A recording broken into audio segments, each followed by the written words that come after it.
Moose is in the house. Moose is in the house. Watch out. Watch out. Here's Moosey.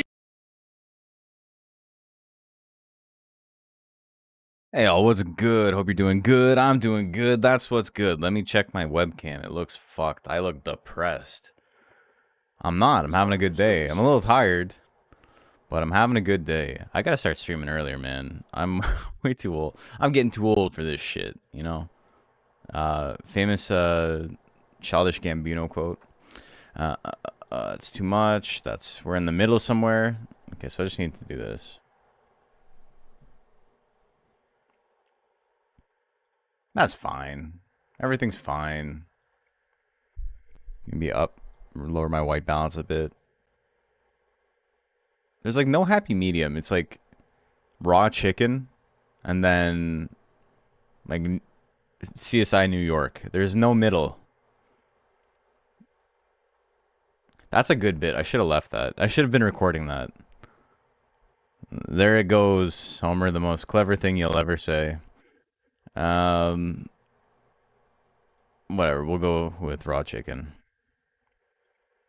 Hey, so yeah, hope you guys are doing okay. I'm doing okay. So VTube, you don't have to worry about that. Yeah, nothing. You never have to worry about mechanical or technical issues with a VTuber rig. That seems extremely easy and like nothing ever goes wrong. But yes, welcome. Hope you're doing okay. We got some Monster Rancher tonight. I wanted to get through all the heavyweight rank C, and then I looked, and lo and behold, there are 54 monsters that have to fight. There are more monsters in this one rank of this one division than there are in like 99% of other Monster Rancher tournaments. It's a lot of guys, so we're not gonna get through everyone tonight. So what we've done is it's been split into two 27 Mon brackets, and we're gonna run through one tonight, and depending on how I'm feeling tomorrow, we'll try and run through one tomorrow. Maybe I'll stream a little bit earlier. I got sparring at 8, so there's nothing I can do about that, but maybe we'll do an earlier stream. See how I'm feeling. See how I like the vibes of an early stream, you know? But yeah, brackets up. We got 27 Mons. Oh, I have this like weird like kink in my back.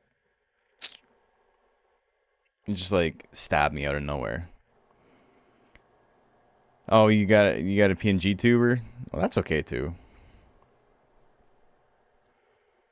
Okay. So anyway, not really seeded because of the way it works. None of these all these mons are like roughly the same power level. They're all under the first. They're like lower than first dawn. Everything that was first dawn and above gets a buy. If you take a look at the standings, which I'm probably not going to link right now, but it's linked a million places on the Discord and all that. You can see what's what. You can see what for.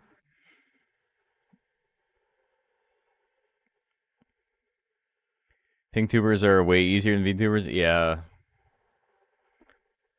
That's not surprising.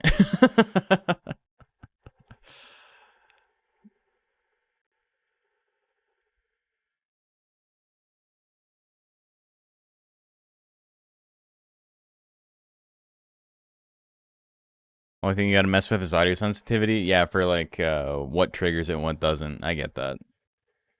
Versus like eye movement or whatever other real-time mocap it's doing.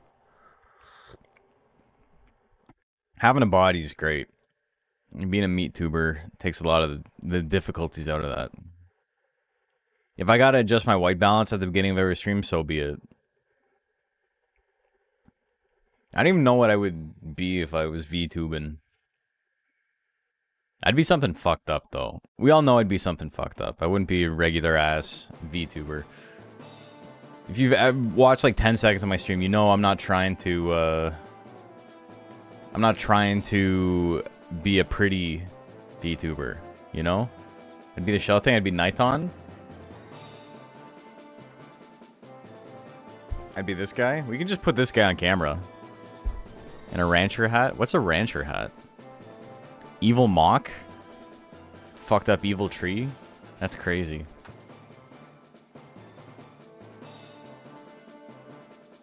I think if I was... I think it would be really funny.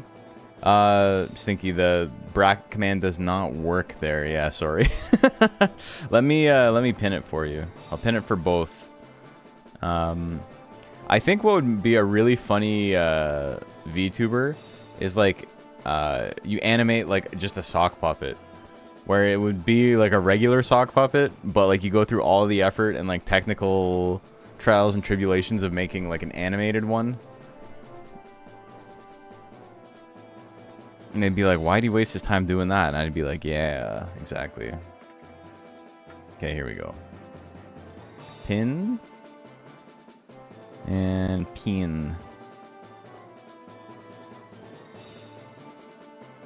There we go. Me Monel? Monel would be good too. The little face that comes out.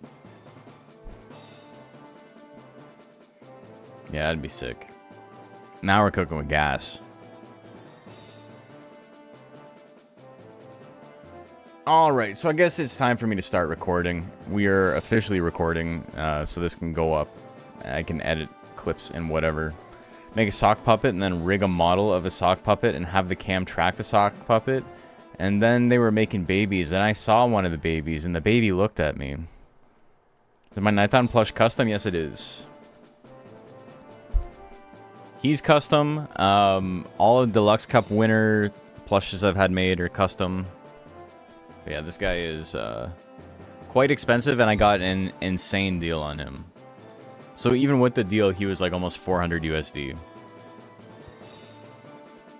I love being an adult and just being able to spend money on whatever. Do a sock puppet like I did my perfect Metal Nerd cosplay. Oh, you know what would be funnier? Is having kind of like a PingTuber vibe, but it's just 2 frames of animation where when nothing's happening, the sock puppet is closed, and when I'm talking, it's open. And it's just like every time it like triggers. That'd be sick as hell.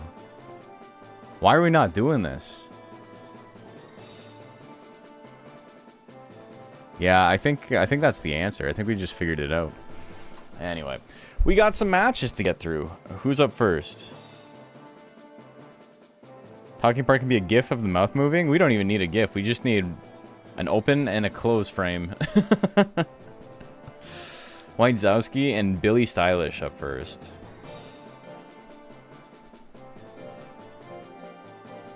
I really need the mod that lets you type.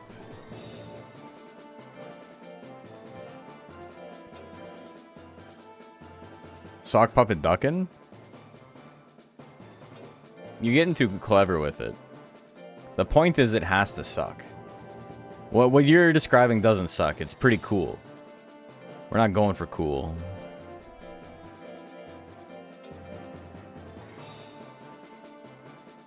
Has anyone ever told you look like the actor from Lord of the Rings and Deep Impact? Do I look like the guy from Deep Impact?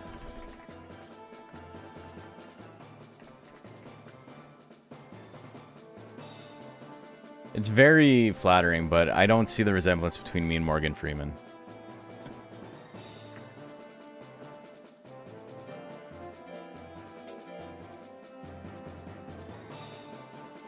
They're both Elijah Woods. One of these days, we're gonna let people have whimsy, you know? We're gonna allow jokes to exist.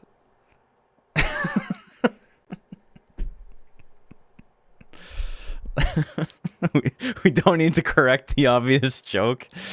But today is not that day. Today is a day for Monster Rancher. Made it just in time to see my hair fight. Not on my watch. Okay. All right, you got my ass. We got a hair. We got an eyeball. We're getting into it. The spits. So the 1 damage gas. Telekinesis miss at 70%. That's pretty big. Whitezowski in a lot of trouble. It's probably over. But, you know, far be it from me to call it early, you know?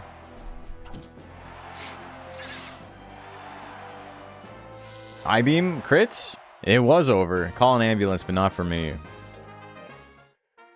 Game number 2. Here we go.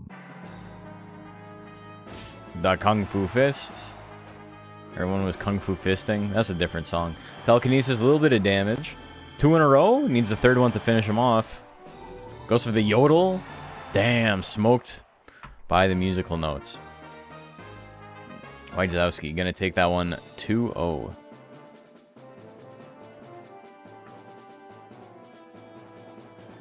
Next up, Misfortune and HK47. There's a lot of monsters that have not fought before.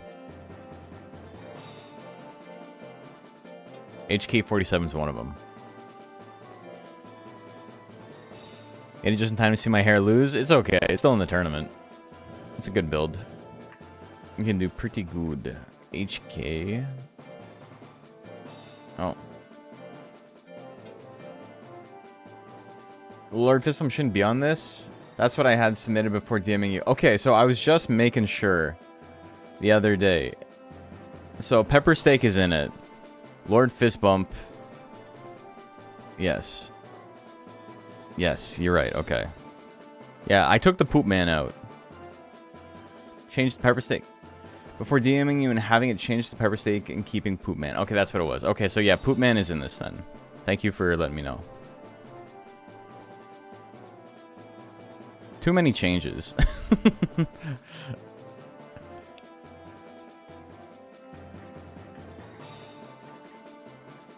So my form was correct, and I double guessed myself.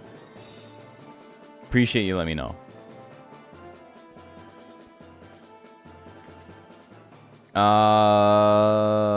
Who? Okay, that's a built mon. That is not. So.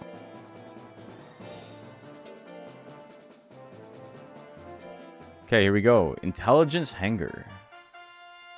Also remind me of the guy from The Faculty. I've never seen The Faculty. I assume it's also Elijah Wood. Kind of want a giant hanger plushie? That'd be sick.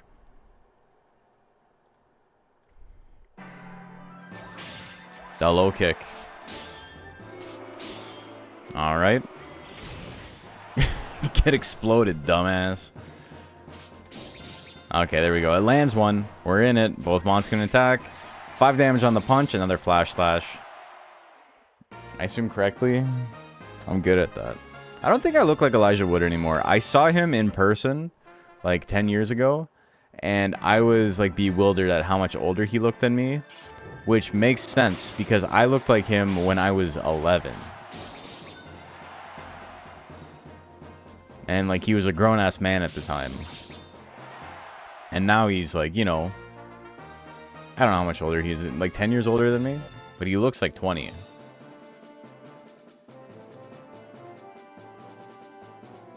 Misfortune gonna take that. The Wigs bit is pure gold. He loses his mind, man. He like has a breakdown.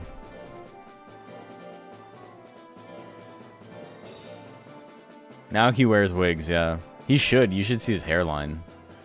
That's mean. He seems like a nice guy.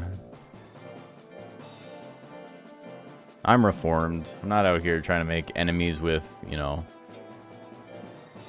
my, the closest thing to a doppelganger I have. I don't know which one of these it is.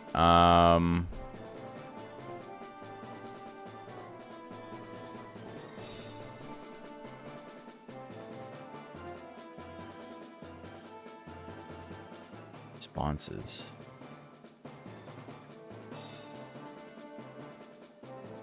Geyser.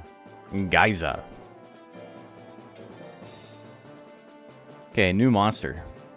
Pixie fight. Monster Lover, excellent rancher name. Yeah, it's pretty good. Raising Pixies, though, with the name Monster Lover. I don't know. Hey, Julian, how have you been? I've been doing good. Hope you've been well.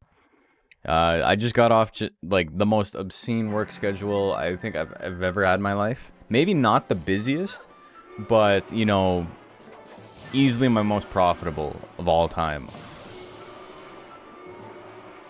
Like, to put it in perspective, I had a very, like, particularly decent year last year with, like, income from streaming and YouTube and whatever. Last year was pretty good because, you know, it introduced memberships and YouTube gave me a shit ton of money to implement all that stuff. And they basically paid me like $2,000 to turn it on, and then, you know, extra $50 or whatever for every person who got a membership in the first month, which is like huge because my memberships were like $1. And so, like, it was a really big year for me, and I made more money this month than the entirety of all of my streaming last year, like just working my day job. The way you manage that is by not having a single day off.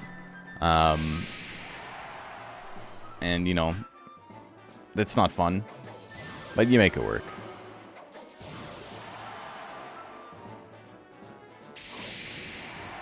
But it does put into perspective, like, how much this is, like, a secondary thing for me.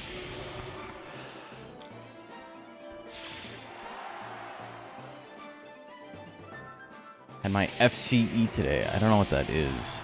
You know, some sort of therapy. Do 1 out of 4 because of spine pain. And a catheter from a rough weekend? Dude, what the fuck? It sounds like a rough weekend. What the hell? I've never had a weekend so rough they put a catheter in. That's crazy.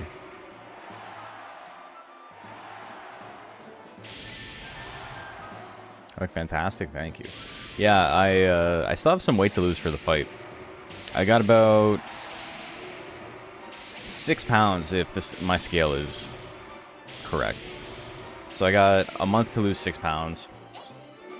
We got up to some crazy grocery shopping yesterday, bought a ton of stuff so I don't have to eat fast food at all for the rest of the month, regardless of my work schedule, which is still going to be pretty hectic. Like, it doesn't let up. I have 3 days off in a row, which is incredible, but you know, it's not like I have nothing happening for the rest of the month.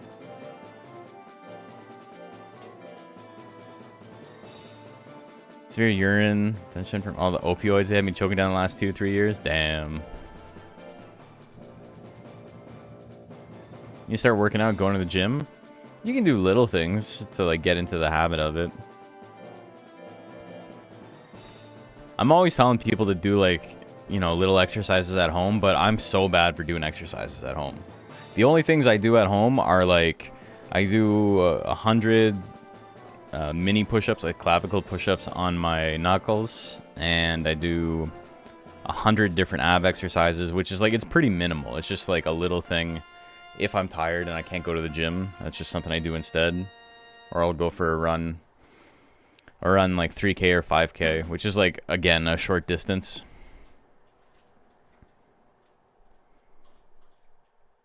It's a party catheter. That's so sick.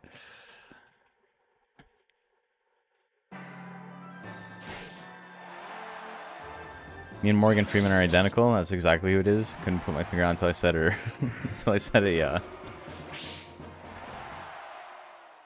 It's like studying at a library versus at home. Yeah, for sure.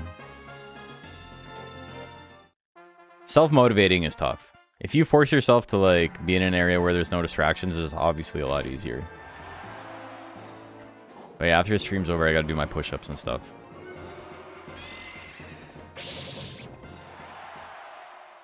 The thing that's funny about like clavicle push-ups, which is just like the inverse. You go from like, how do I describe it? It's like basically half a push-up. It's from the floor up a little bit, but like not to full extension. And it's just doing that over and over again.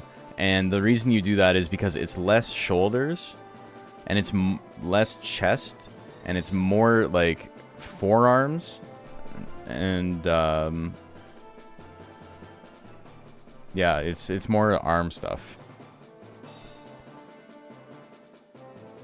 Passing out because I am in fact old. Have a good stream. Thank you for tuning in. Appreciate it. I do gotta start streaming earlier. Next up, Tiny Baby Man and Wrath.exe.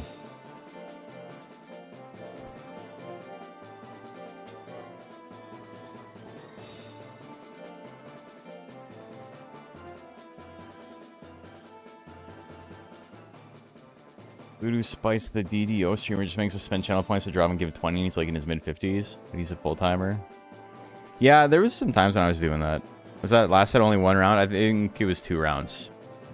It was Death Thrust and really quick round 1. I can rewatch. The power of YouTube allows it.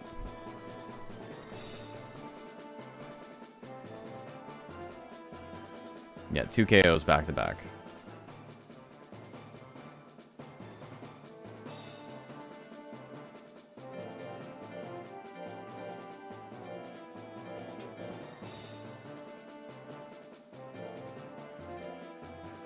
Got a lot of hangers. And Tiny Baby Man.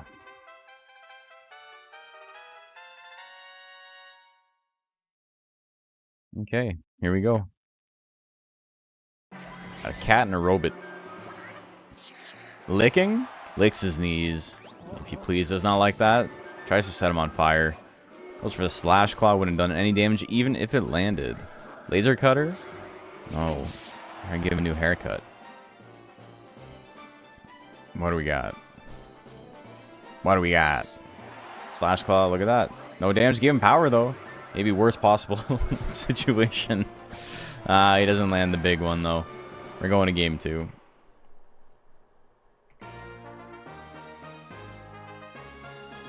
I don't know if I should change my stream time. Typically do 8 p.m. my time, but for people in America it's around 1 p.m. to 3 p.m. Yeah, I don't know, man. I don't think there's a right time. As long as you're doing it consistently, that's what people tune in for. Which is why, you know, my numbers are in the gutter right now. Because it's like, is he streaming? No? Okay. But yeah, I think I'm going to do the second stream a little bit later. The problem is, for me, when I do a stream in the middle of the day, it feels like I am spending my time before it preparing for it and my time after it recovering from it. So I'm like, it feels like the whole day is gone. Whereas when I do it at night, I can do a bunch of stuff during the day and then spend like an hour prepping and then do the stream.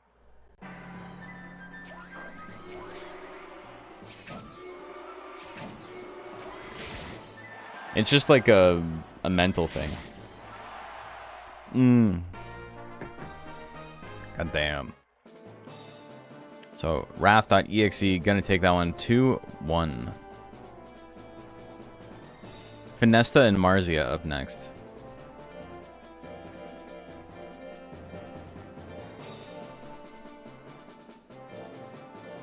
But yeah, I think it's time to try an afternoon stream and see what's up.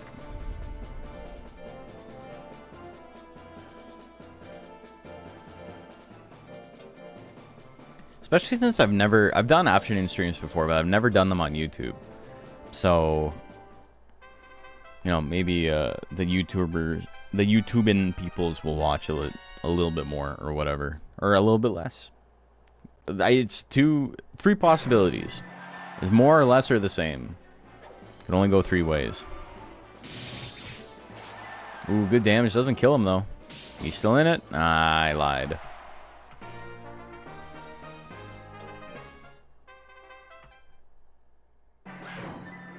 Charge miss. Dash slash. Ooh, tail combo. Good chunk of damage. Gets hit with the slash combo though. 38%. Zoom Galley side memories. First monster I had die as a kid. Zoom Galley is sick, man.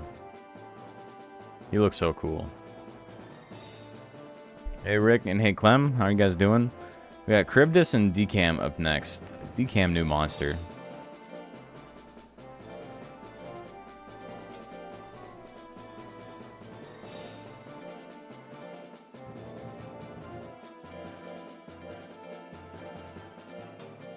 Or Decam.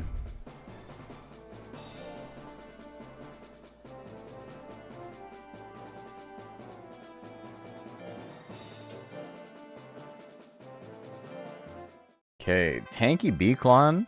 Power tank, though, against intelligence. It's not actually going to be tanking too much. 850 skill, interesting. So he's, like, super bulky. Okay, let's see what happens.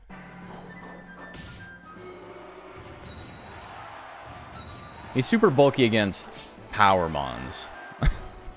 Intelligence monster is always going to give a build like this a hard time. Have to watch YouTube videos with all the tournaments? Hell yeah.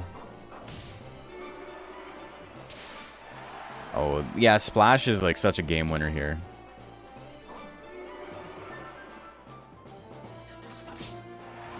I had this comment the other day on the plant video. The plant video is the one where I talk about fighting games and how a character's weaknesses can make it more interesting than its strengths and all that. And like, you know, character design in video games, especially in competitive games.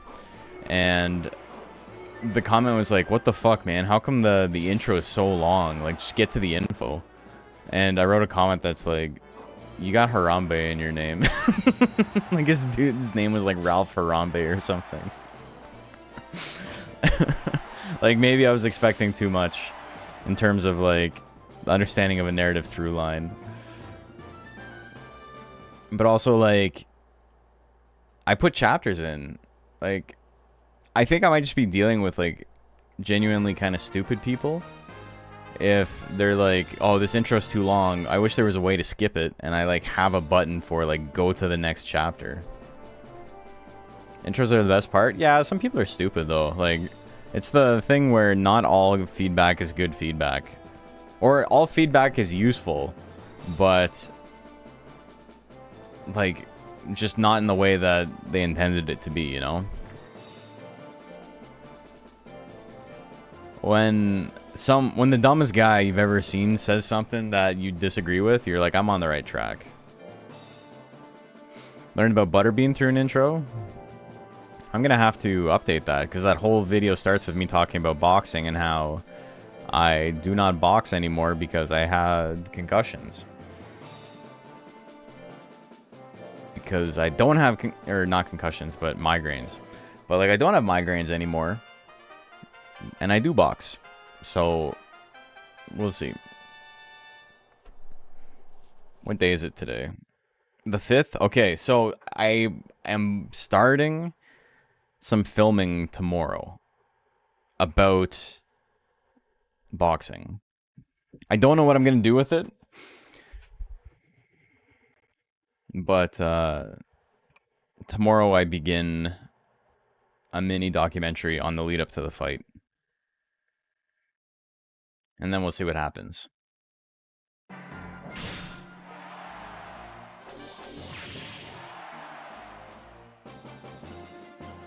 With feedback you can tape to the fridge or throw it in the trash. Yeah, exactly. But anyway, I responded to him, and he was like, oh, whoa, I didn't expect you to respond to this comment on a 3-year-old video. Like, that was quick. Anyway, I'm not even mad about the insult. Have a good day. And it's like, you fucking coward. Like, the dog caught the car, now he doesn't know what to do. Also, like, do you think YouTube takes longer to send me notifications if the video's older? Holy shit. Okay, did he win game 1? I thought the Galley won game 1, but we will see. Galley won game 1, right?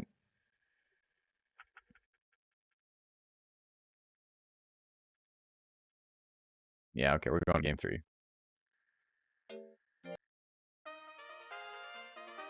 It's interesting because different body types probably lead to very different fighting styles. Same with body types, might make you good at different activities. So I have I have very broad shoulders and a big back, but I'm not particularly tall. But I do have a notably long reach for someone my size. So I am a little bit on the shorter side with like a wide frame and long arms. I'm a fucking gorilla, apparently. I'm like the world's smallest gorilla. And that leads to some interesting situations where like I am able to pull off stuff that people who, like you said, don't have my frame can't. And alternatively, you know, there's things I can't do because of my frame that other people can. Harambito, yeah.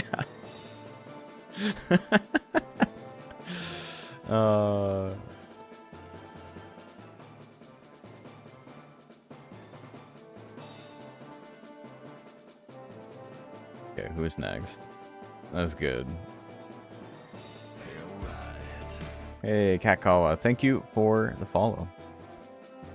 People that give feedback fold so quickly when they get a direct response, especially if they're like negative. There's like two ways it goes. Either they're just like, whoa, dude, didn't expect you to respond. Keep up the great work. And it's like, fuck you, you fucking pussy. Or they're like, I'm just being honest and you, I'm allowed to comment on whatever I want because this is social media. And it's like, okay, freak. Like, yeah, no one disagrees, but like, be normal. Sierra Mistake and O'Malley. I've had a couple of people refer to commenting on my videos as social media, and it's like maybe in like the loosest possible term, you commenting on a YouTube video is social media, but like, I think your brain might be fried.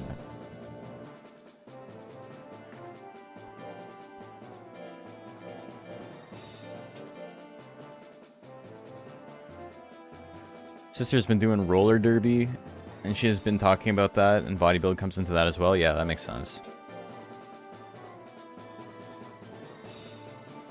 YouTube is not social media. I mean, it's social media in the same way that like all short form content is social media. But YouTube is like vestigial in a lot of ways, where like it was around prior to, you know, the Facebook boom and all that stuff. It's like it was around at like the beginning of MySpace. MySpace was like a year, 2 years before it. I think MySpace was like 2005. Yeah, it's been trying to be a social media platform. Patreon's trying to be a social media platform now. The CEO of Patreon just sent out like an email blast talking about how discoverability is so bad on Patreon, and how they're trying to make it more like a platform you'd go like hang out on. And it's like, in 2026, man, nobody wants to hang out on like text-based like platforms anymore. People want to hang out in their group chats, and that's it as far as text goes. Maybe their WhatsApp group, maybe it's on Discord, maybe they're on Messenger, but like that's it, man. Like nobody's trying to join a new social media experience where it's just posts, right? What's happening with Threads, by the way, while we're on it? It's fine to try. I think it's actively not okay to try. I think it's a big waste of time and energy when Patreon's got other issues that it should be dealing with. But, you know, I only make, like, half my rent on it, so...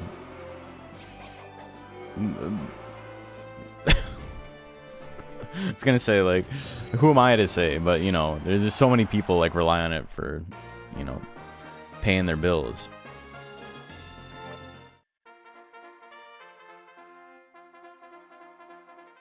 Once in a kaiju group on LJ, I said Godzilla Final Wars would have been better as an anime instead of live action. Some guy responded really, calling the idea dumb, etc. And I was like, oh, okay, sorry. And he was so thrown off that I wasn't arguing with him. He apologized. Yeah, sometimes, you know, not to give him the benefit of the doubt, but a lot of time, damn, the power kill. A lot of the time, when someone says something that's like abrasive for no reason, they're having a bad day online.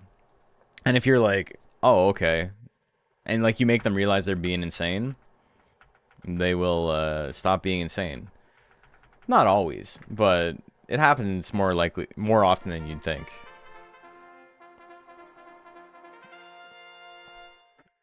Patreon's the last thing I think of when I think of social media. Dude, it's so hard to get people to even fucking go to the site.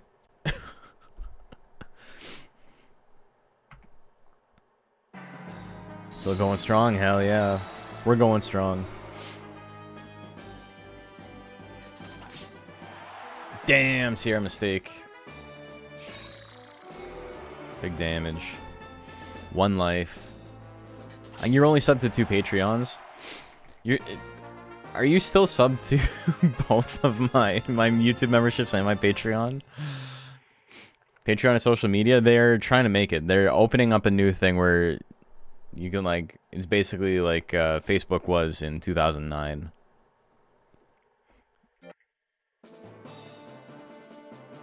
And there's a big FAQ about it. And the top thing is like, this sounds like social media. And he's like, I understand what you're saying, but it's not like social media. It's a community where you come together with other like-minded individuals. And it's like, brother, what the fuck are you talking about? Like, listen to yourself. The Hound and the Poop Man. Classic children's tale from the 1600s. Hans Christian Andersen classic.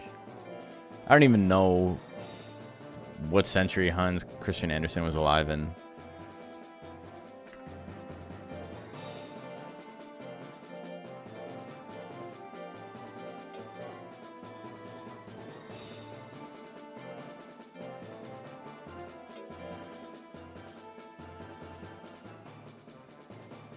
'16th, I guess.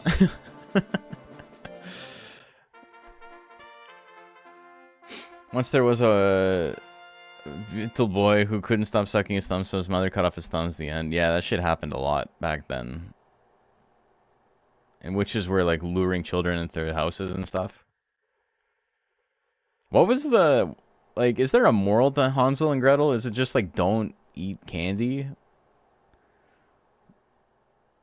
Like, I don't know what Bavaria was like back then, but were they like so, like, was there just like an opulence and like an excess where they had to worry about fat children like wandering off into the woods in search of like more candy? I don't know.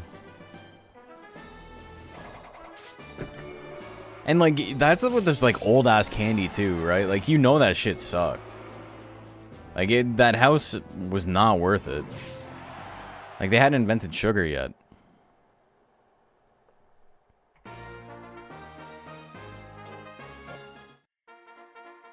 The Poop Man wins game 1. Primary moral of Hansel and Gretel. Oh, okay, well, I'm not reading the rest of that. I believe you. It was that grandma candy that sits in a glass jar for 40 years. I was trying to, like, work that into the bit. It's like the ribbon candy, but that was, like, the best thing they had at the time. They hadn't invented good stuff yet.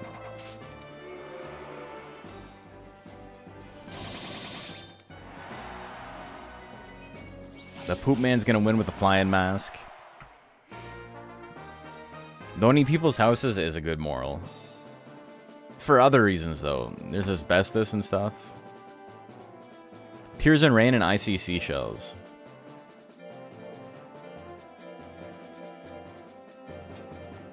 Would you know my rain if I saw you in heaven? That's got to be the best song about a child falling out of a window.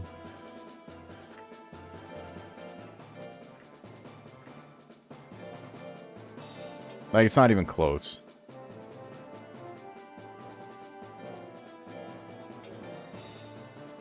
Oof, that's probably what the kid said when he hit the ground. I mean, the Minecraft, the fucking, you know what I'm getting at.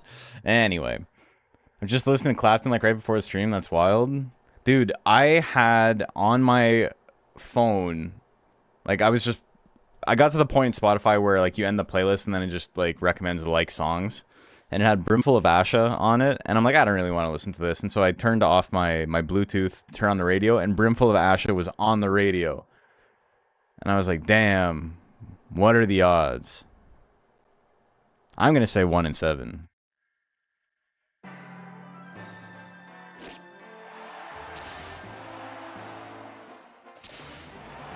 Anyway, double splash. That's like minus 100 guts.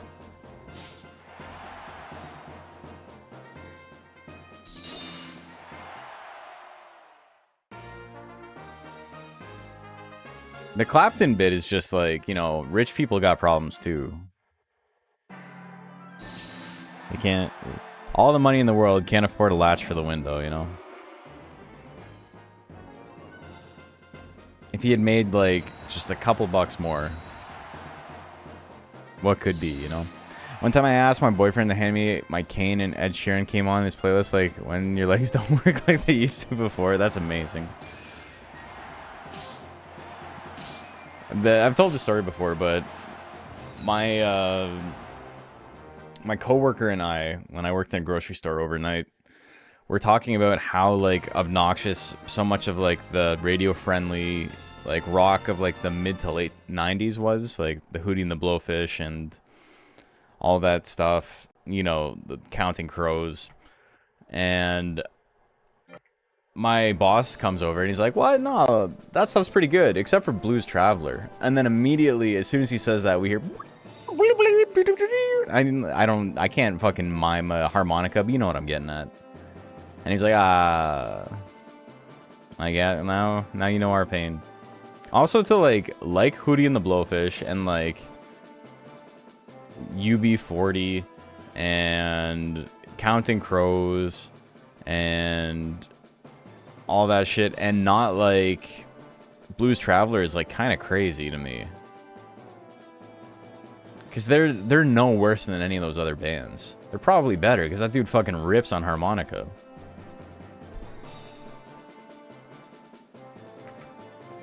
He's at least like legitimately talented.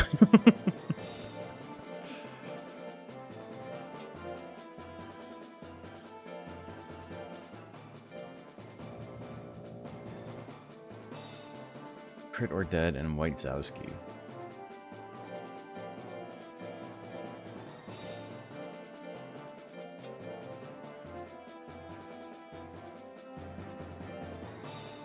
Did I spell it wrong?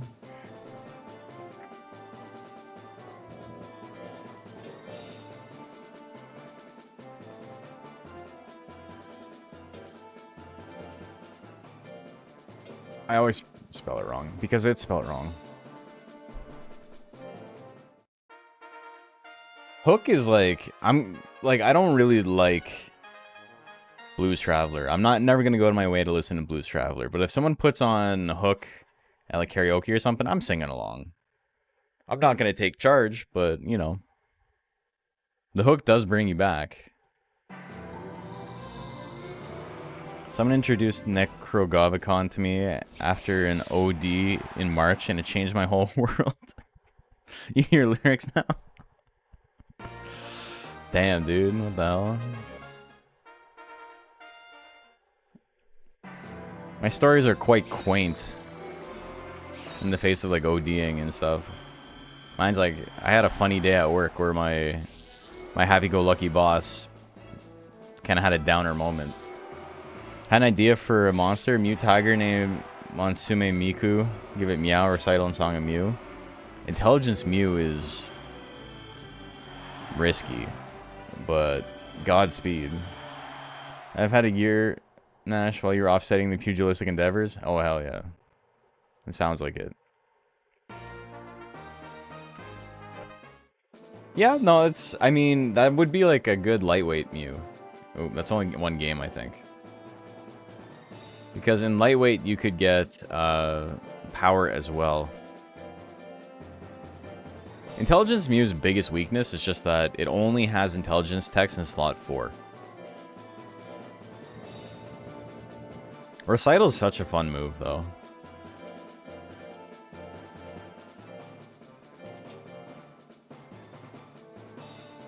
But yeah, in a format where you can build both power and intelligence, it could do work.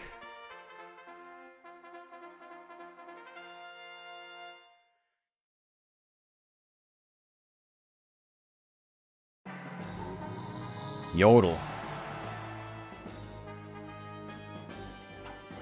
Tail Assault. Drill Claw. Good chunk of damage. Telekinesis. Good chunk of damage. Tail Assault. Not a good chunk of damage. The Spit's going to finish him off. White Zowski takes it with the real proc. Look at that.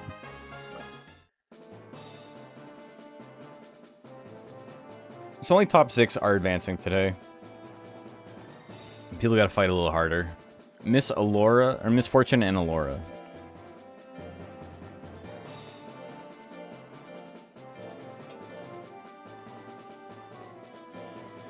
Song moves alone will struggle. Could give them some power moves too. Yeah, if you're going to do mixed format, then giving them some good power moves too could be pretty good.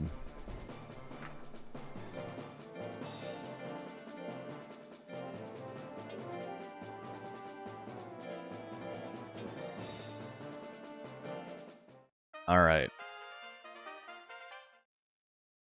Now the girl fight. They fight like girls. Hits the dash slash, the lightning, good chunk of damage there. Slash combo 36%, it never misses. 942 damage, holy moly. Game number 2, here we go. What are we starting with? A kick? Oh, misses. Probably better than if it landed, because it pushes her further back into a slot where she actually has attacks. Million Stabs doesn't kill, gives her power. Dash slash gonna miss. Power lightning gonna do a huge chunk of damage. Anyone's game now. Power kick, misses again. Again, maybe for the best. Alora's dodging. Hits the lightning. We're going to game 3. Zapline would be better, but she needs to sing. I don't know if the recital is like significantly worse than Zap. Mew doesn't really get a lot out of the Withering, but it's a cool move. And sometimes that's what matters. Rush slash. Oh, we got another lightning? Dash slash, big miss. The kiss, trying to smooch, but she's not interested. It hits her with the flame. Get flamed, idiot. Flash slash, good chunk of damage. Next hit could still win it from Misfortune. No, it gets barbecued. Elora gonna take it.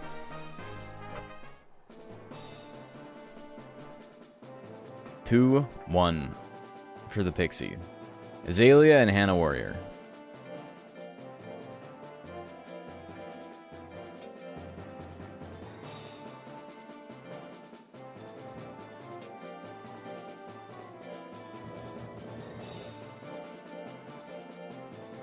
Andy Warrior.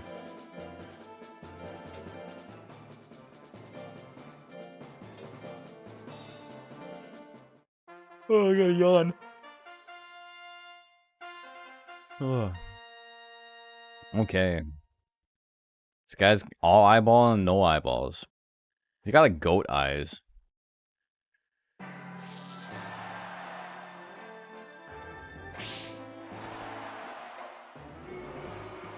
I know he's like vaguely Dogu-esque, but Jarl in general kind of is. Ooh, hits the death thrust. Big damage there.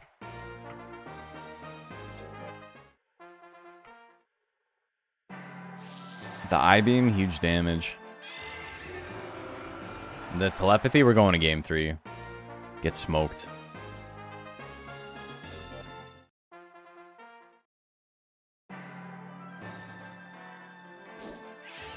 Oh, a big kiss miss. The spit lands. Stab throw. We get the fucked up animation. He survives it. He's got the grit. He's got a kiss. Give him a big smooch. Not going to do enough damage, but he's back in the game. Telepathy misses. The rear leg kick gets booted right in the eyeball. Hannah Warrior gonna take it. Him and his Jinkos. Okay. War Emblem and Wrath.exe up next.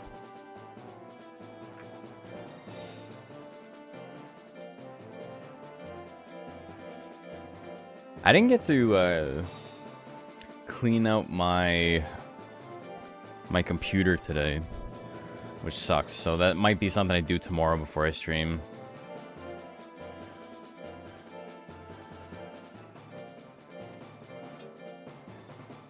Ended up going to the movies with the missus today, so that was fun. I haven't been to the movies with Tiana in a long time. I've gone like a dozen times with other friends, but it's just always on like days where it doesn't work for her to come out. We saw Devil Wears Prada too.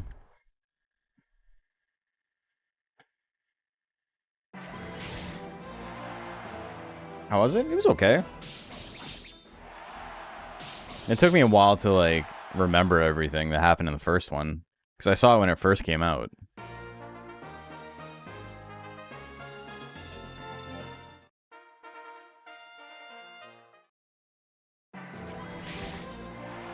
It was fine. It was like as saccharine as I expected it to be. I had a good time. I wasn't going into it expecting like high art. But like, you know, good movie. Enjoyed it. Slash combo, he's gonna win it. I haven't been paying attention to what's happening in the set.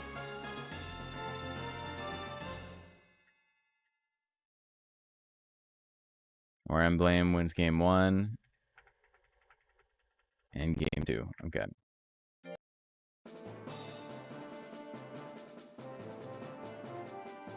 Boyfriend and I are gonna go see the TADC finale in June. I'm pretty excited. TADC. I don't know what that is. I was hoping I could like just surmise it from like the Amazing Digital Circus. Oh, you're talking about that before.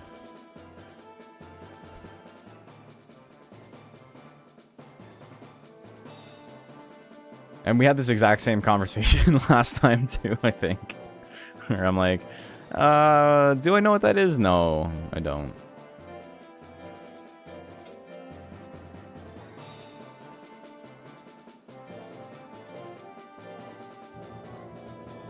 Nebulad and Marizia.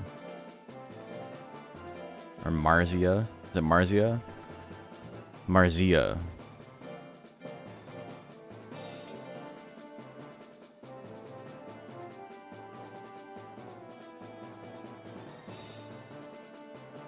Oh, I thought it was gonna crash. It didn't though. We're hanging out. We're still in it. Nebulad and Marzia. 702 builds. You know what it is. YouTube series. It's like I have no mouth, I must scream if AM was a silly little guy. Interesting.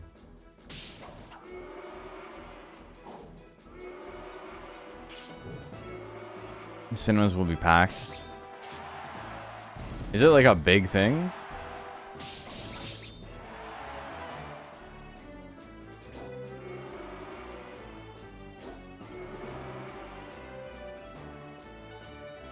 It's very popular. Yeah, I have no idea. I'm so out of the loop.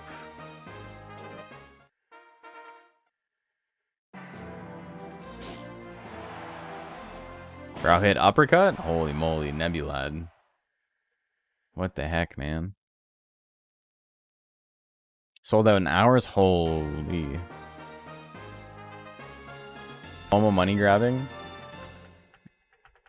What's the FOMO about it? Are they just like, they're playing it one time and then never again? Not really aimed at kids. There's kids who watch it and gonna have kids screaming in the cinema when a character shows up. Oh, fuck that, man. Watching the first big movie I went to go see after COVID hit was whatever the Spider-Man movie was, where Tobey Maguire and Andrew Garfield showed up. And it's so funny watching that movie not in a movie theater, because there's so many spots where there's just nothing happening. And the reason there's nothing happening is because they are waiting for people in the theaters to stop clapping before they continue on with the action. It's so funny. It makes it for like such a weird stilted performance where there's like gravitas on things that like don't need it because they're expecting it, and like they're expecting the clapping. It's just funny, man.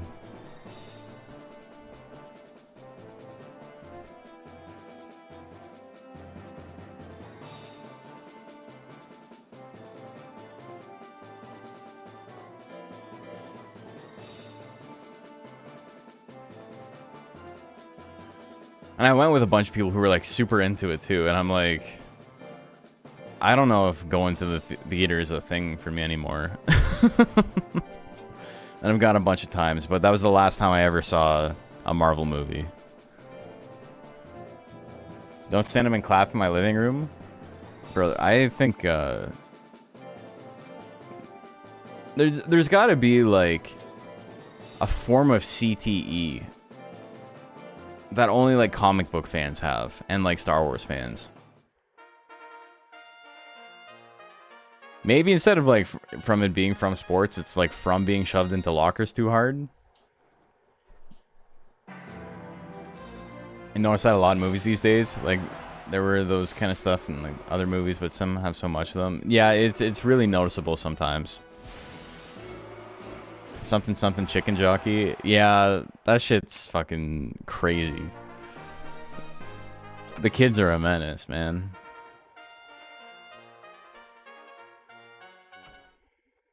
A few Halloweens ago, I saw a bunch of kids dressed in Squid Games, and Squid Games was very much not for kids, but they somehow watched it. Yeah, I mean, I remember seeing South Park when I was like 9 years old. Like, I don't know. I should not have. It's not like my parents let me watch it, but I did see it through, you know, osmosis.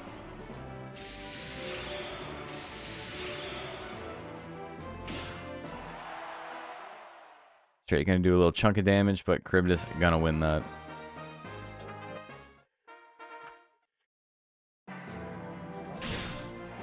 It's so funny when, like, you're a kid, you think the kid who has the TV in his room and his parents don't give him a bedtime is like the coolest kid in the world. And as an adult, you're like, damn, dude, they were not trying at all to raise this child. Like, they had given up.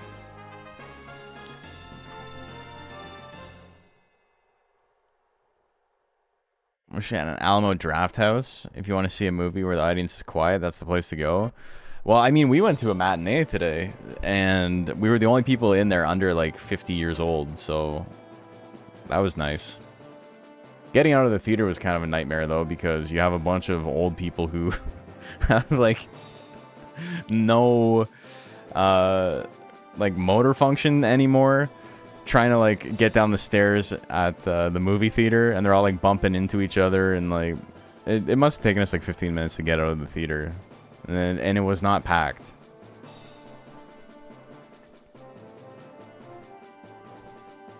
Otter Pop and Sierra Mistake.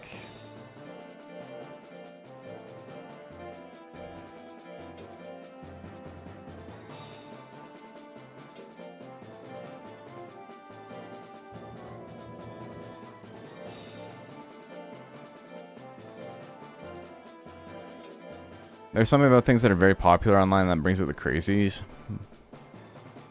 Like, you hear some of the stuff that Gooseworks fan. What the fuck are we talking about? I'm being gaslit. Gooseworks. If you wanted to come up with like maybe the most fake sounding thing I've ever heard in my life, Gooseworks would be up there. What are we doing, man? Gooseworks is the creator. I don't know. It's a person? Okay. The James Bond movie with Halle Berry spent so much of the time on her getting out of the water, but didn't feel as much the audience clap moment. Yeah, that was a really funny bit. I remember when that first happened, and there was like think pieces on it. And I remember being a kid being like, why do they care so much about this? Like, I get it's gratuitous, but I'm a child. I don't care. And then Every movie's got that now, except the gratuitousness is not like TNA. It's like, remember this guy? That's the fan service now. I guess it's all fan service. People go insane for the things they enjoy, and with the internet basically allowing you to have no filter, there's nothing stopping them from going batshit. Yeah, we got to bring back bullying. You're right, Goat. Or sorry, that was Jet's team saying that. You guys got the same name, color. Anyway, we got to be meaner on. That's the problem. The internet's not mean enough.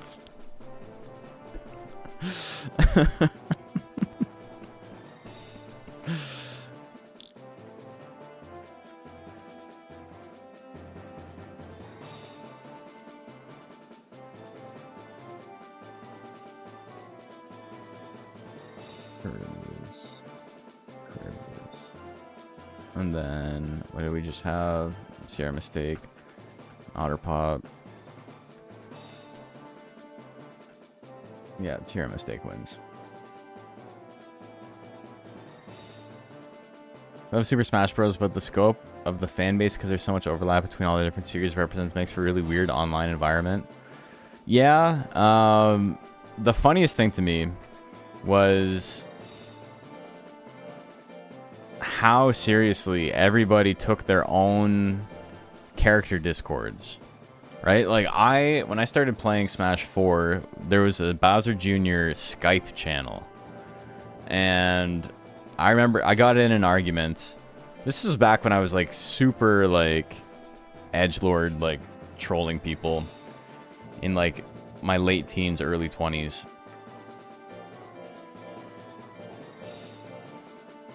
And it would have been, yeah, it would have been during end of Brawl PM. But then there's like a Bowser Jr. one. And that would have been what? I would have been 24. 2014. But I remember getting in like arguments about like really, really stupid things. And sometimes it was like embarrassing because it would be like the top like pro at the time saying stuff like, oh, this balance patch changed this frame data or whatever, and I'm like, I don't think that's true. Like back when it was still on 3DS, and I'm like, I've got an unpatched 3DS and a patched 3DS, and there's no difference. And he's like, oh, I'm a better player than you. I obviously know it's different. And it's like, well, no, I'm looking at the proof here that nothing changed. Look, I don't know what to tell you. And then you get like really, really angry. And then other people would be like, yeah, how dare you question him? And it's like, that's a crazy thing to say. Like, he's just straight up wrong. Like, here's the proof. And then, so like it was pretty adversarial from the beginning. And then, you know, I like to get into it. So I'd get into really stupid arguments until I just left one day because I'm like, this is dumb. Nobody wants to argue with me, and I don't want to argue with anybody, but that's all that's happening. So I'm going to leave. And then Skype kind of died, and everybody started making their own character discords. And I never joined a Smash Bros. Character discord until Ultimate, when I spent like a couple of weeks labbing out basically every combo with Squirtle at 0 as like a jumping off point for other people to start building stuff on. And that was fine. That was an okay situation. Everyone was cool about that. But I remember hearing stuff like I was preemptively banned from the Smash 4 Ganon Discord because one of the mods was a member of the Ontario Smash scene, and I was not nice to him. And I was not nice to him because he was like among the most annoying people I've ever met in my life. There was a time where we were playing in bracket, and he was losing to me, like, badly. And he spent the whole game telling me what I should improve on, like, unprompted, while he's getting his ass beat. He's like, oh, you should actually do this instead, or like, oh, Bowser Jr., like, he doesn't play my character, but he's like, oh, you should do this instead, or like, oh, that was a mistake, you shouldn't have done that, just over and over again. And so I'm like, you need to, like, shut the fuck up, talk to me when you can beat me, type of vibes, right? Like, you can't explain to me how to play this game if you can't beat me, basically. And then I found somebody sent me a screenshot of him being like, this is a notice to everybody that Moose Bones is preemptively banned from the Ganon Discord. He will not be allowed in. And it's like, yeah, I was not nice to him, but like, can you imagine like a more annoying situation than someone who is like objectively really bad at the game losing to you and just being like aggressively antisocial in their like their vibes of, no, you're doing this wrong, you're doing this wrong, you don't know how to play, like unprompted and like unprovoked. And then it's like, hey, you're an annoying loser, can you stop? And then it's like, oh, he's a bad guy, he's banned from everything. There's something about players who perform the worst are the most vocal. Yeah, it's always like that.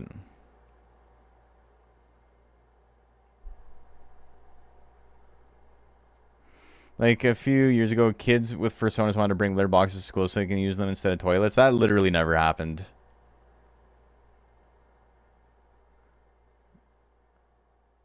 Yeah, that shit never happened. That was a thing that was made up. And then Fox News is like, this is a real thing that's happening that we need to be worried about.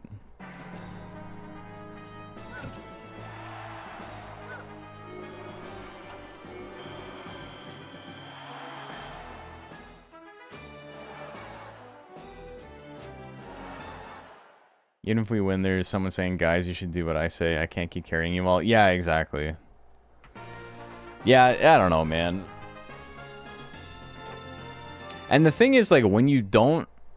There's, like, a spot where when you're, like, exceedingly bad at the game, you don't really have that vibe because you're like, I don't know what the fuck is happening. But as soon as you learn a little bit, you hit that Dunning-Kruger bump and you're like, I can tell everybody what to do.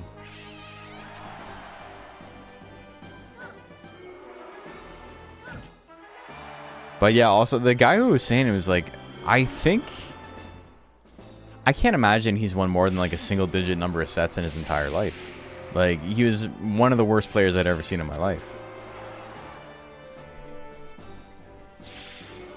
Just like comically bad. And for him to be like, you don't actually know how to play your character, here's how you do it. It's like, what the fuck are you doing? Medium skill levels where the ego really kicks in. Yeah. And the reason for that is because people who get to like a moderate level of skill in a game, a competitive game, have made it part of their personality. It's part of who they are. Because to get to that point requires a lot of dedication. To become more than just like staunchly casual, you need to put a lot of time in.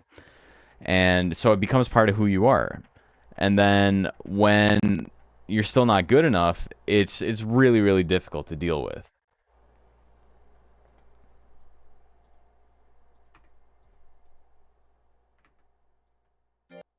Best at friend group, but worse than attorneys? I mean, not even, because his friend group was all Smash players, but... Yeah, anybody who's like, can go 2-2 is like the most annoying guy on the planet.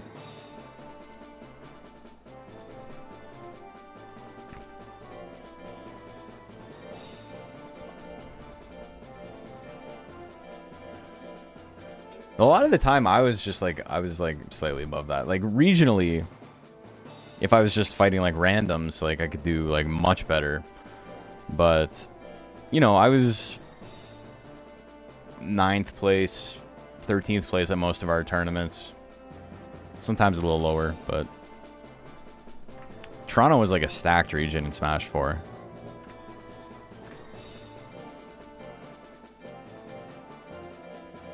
Especially near the end, it was kind of fucked up.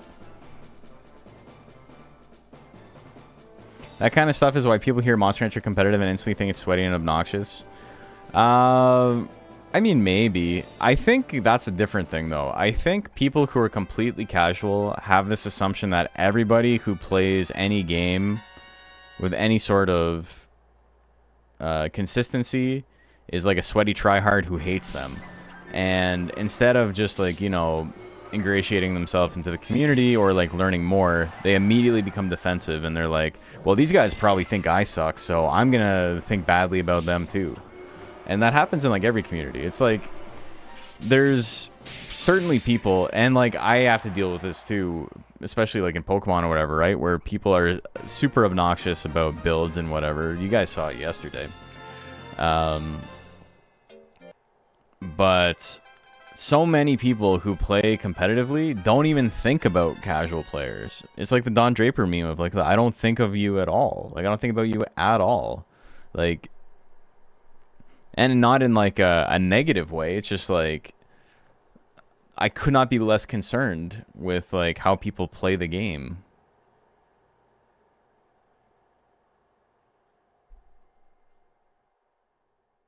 You're a sweaty tryhard that's full of love, hell yeah. Out of sight, out of mind. Yeah, and it's even like, yeah, exactly. There's nothing malicious about it. It's just simply, this doesn't come up in conversation. We weren't talking about you.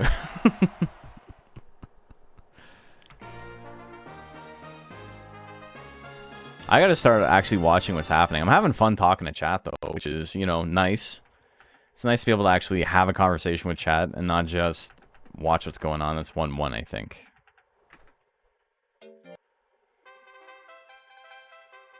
Gotta make the silliest little guy? Yeah, exactly. I think sometimes they go into the game and they do X and they win, but when X does not work, it must be because their team sucks because X game won last game. Yeah, I mean, that's definitely some of it. But that's like just being bad enough to not know why things are happening. One of the most frustrating things as a player who's like competent at a game but not like top level is seeing someone who is doing things that look bad playing the same character as you, and you're like, how are they winning? They look like dog shit. Like, I remember that would happen with Bowser Jr. every now and then. I'd see somebody playing and I'm just like, how are they winning doing this? If I was to try and play this way, I would get smoked.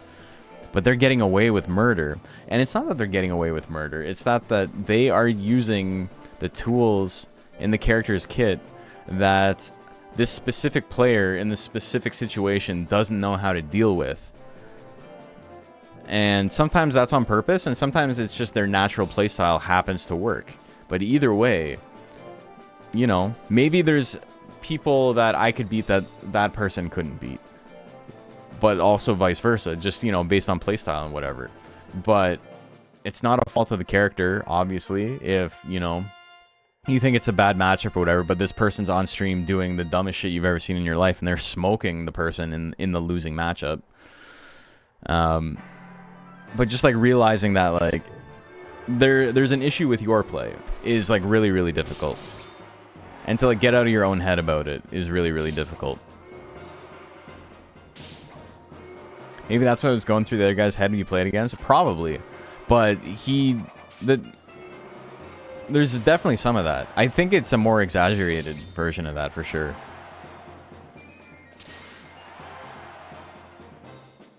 Bowser Jr. strikes me as one of those characters with a ton of player expression. Yeah, because he's so bad.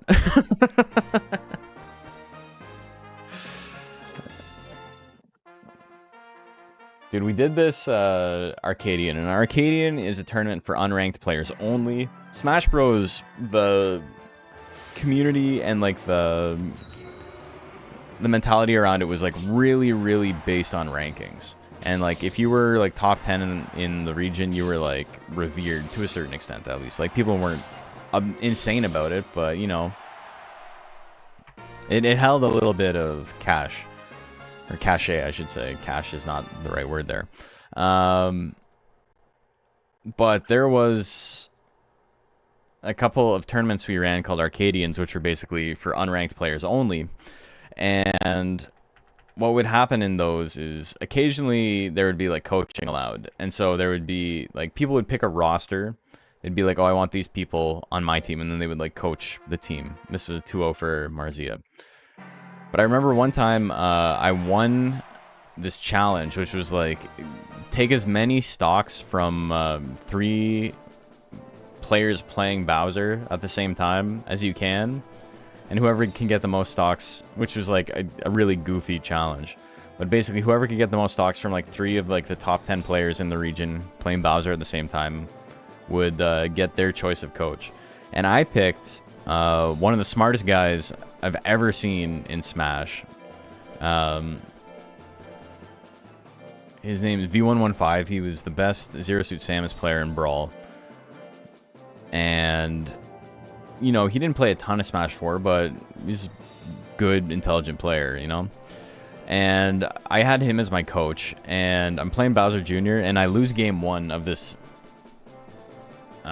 set, and I look at him, and he's like, I don't know, man, I think your character sucks. That was his advice. I was like, oh, okay, cool, thank you. He was right, though. That's the thing that sucked about it.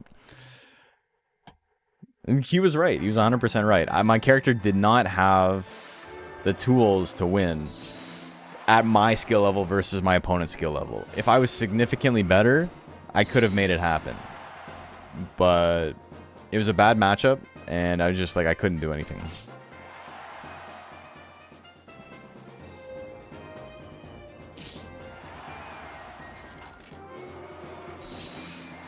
Watagan. Tears of Rain gonna take game number 1. Undine might win this one. It's 50-50. Either Undine wins or Undine wins. So 50% chance for Undine to win.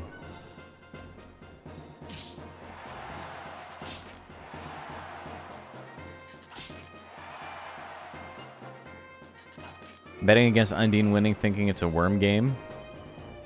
You thinking Worm's got this? I don't think Worm's got a very good chance to win this one. Damn! On the buzzer, Tears and Rain gonna take it. That was 2-0, right?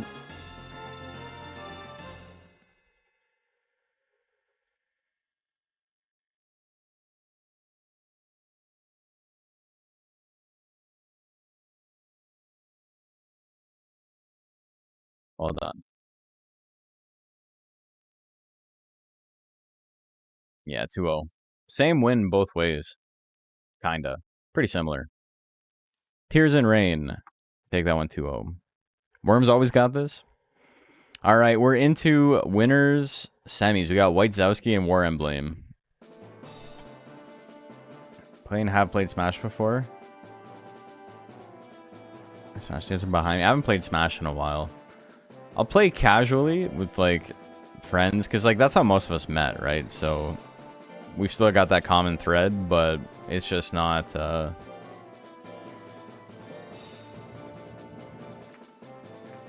it's just not something we're super interested in anymore.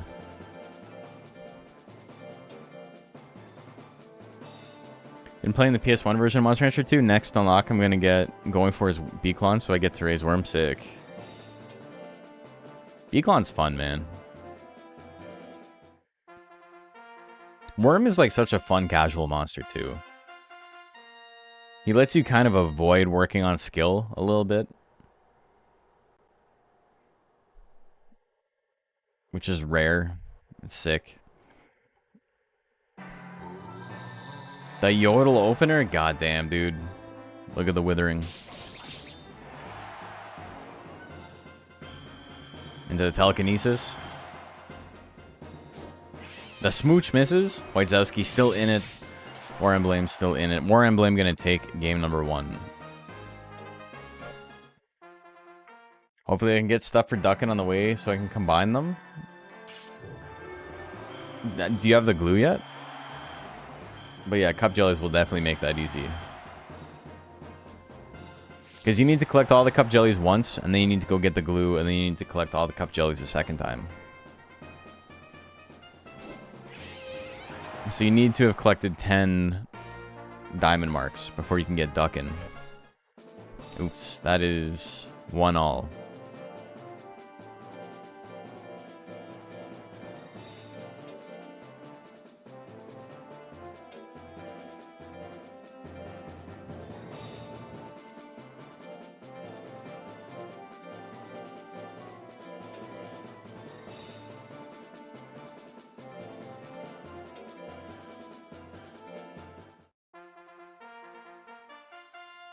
Okay.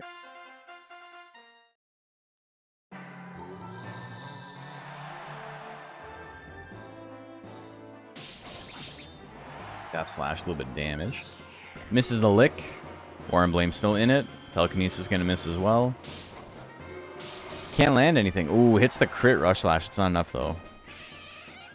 Misses the kiss. The slash combo? Why are you going for slash combo? He's got 33 life, brother.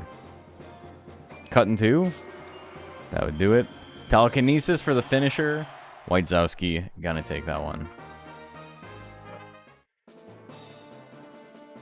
2-1. We got White Suezo in winners finals. Also, White Zowski, War Emblem, Marzia, and Tears in Rain are all advancing to the finals, happening in 9 weeks or so, or however many weeks it takes. And they'll be joined by 2 more monsters from losers bracket.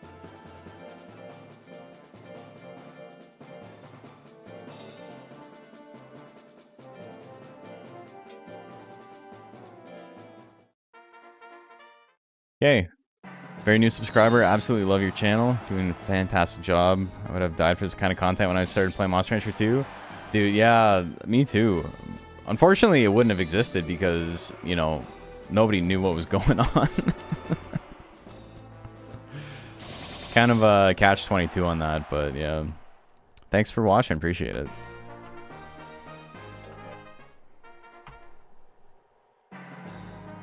Okay, game number 2. The water gun, big miss. Slash combo, big miss. Arrow's gonna do a little bit of damage. Oh, the slash combo again.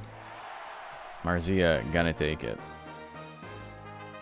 I think. My brain is like not in it tonight, man. Remember looking up shrine lists on the old web? On the old web, web 1.0. The before times. Remember forums? Man. The internet used to be so cool. Okay, so White Zowski and Marzia. White Zowski got to fight a bunch of Durahans back to back, eh? Alright, we got all of our losers to go through. No monster has been eliminated yet, but that begins now. We got HK47 and Ginger Snaps up first. Good old dial-up? Yeah. Well, that was not great. I remember trying really hard on, I think, Pogo.com to play. They had a bunch of EA big games as like a tie-in. So there was like an SSX browser-based game and like a Freak-style browser-based game. And I remember being home and trying to load Freakstyle to play it. Freakstyle was like a motocross version of SSX, basically. And I think I waited like 20 minutes for it to load, and then the loading bar got to the end and it just wouldn't go any further. And I'm pretty sure it's because I needed a graphics card to make it work, and I just didn't have one. So it was like I waited so long, and it was like late at night, and I wasn't supposed to be doing it because I only had dial-up, and that shit was not free. And just I'm waiting, and I'm waiting, and I'm waiting, and I'm like, I hope my dad doesn't get up and see me doing this. Like, basically, that's what I was doing instead of watching porn or whatever. I was trying to play Freakstyle. And then I waited like 5 minutes, maybe 10 minutes, and then I chickened out. And I closed it down because I'm like, I don't want to get caught. This isn't worth it. This when people could just make a website for the special interest with gifts all over it. People could still do that. You just can't find them anymore. SEO kind of put an end to all of that.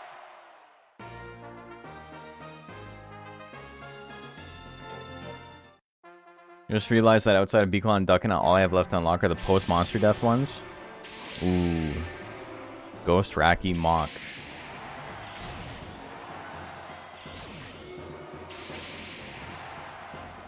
Those are all kind of fun. Mock is kind of annoying casually. He's also like not beginner friendly because he does not have a stat line that matches his stat growths. 200 life and minimum life gain is so funny. Fucked up joke.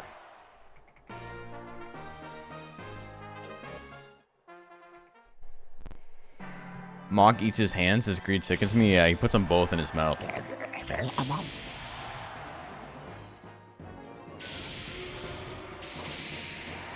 Ooh, the lightning. Ginger Snap gonna take that. HK47.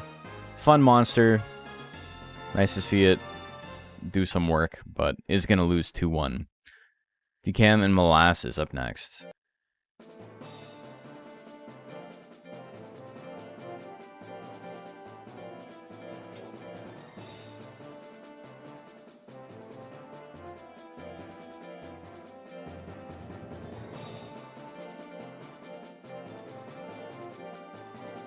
Mole asses.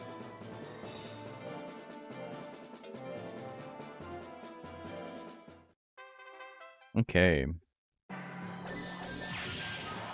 Rightfully went, why should I let monsters die when I can combine them? Yeah, exactly. Grabbing all the CDs in the house again soon? Hell yeah.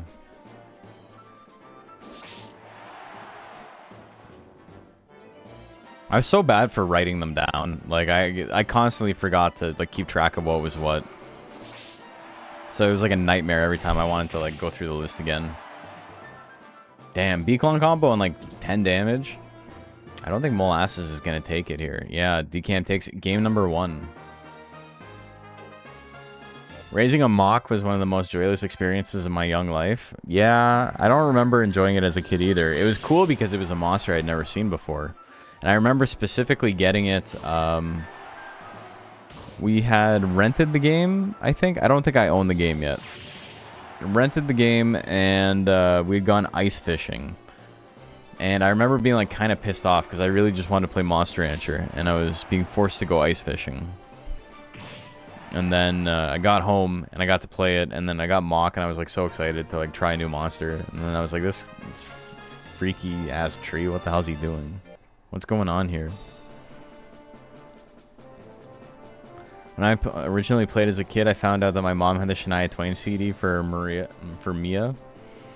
And the only rare one I had growing up was Millennium by Backstreet Boys. The Backstreet Boys. I don't know where this stutter's coming from.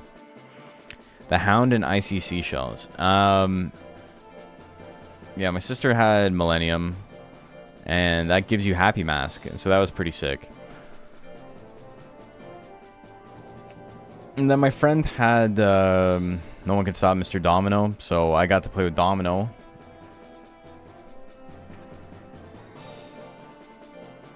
And that was, I think, about it.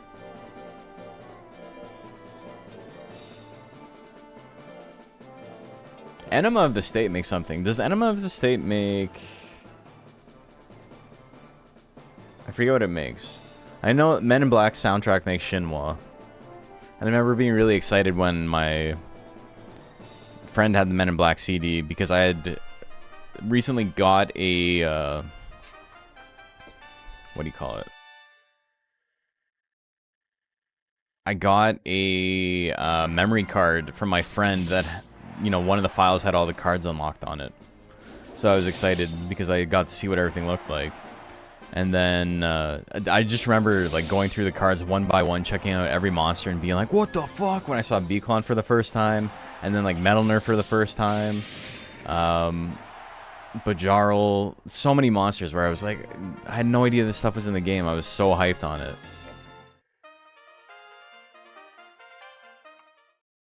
And then, yeah, and then I looked it up, and the Men in Black CD gave Shinwa, and I'm like, oh, I'm gonna get Metal Nerf, that's so cool. And then it's like, what? It's locked. What the heck?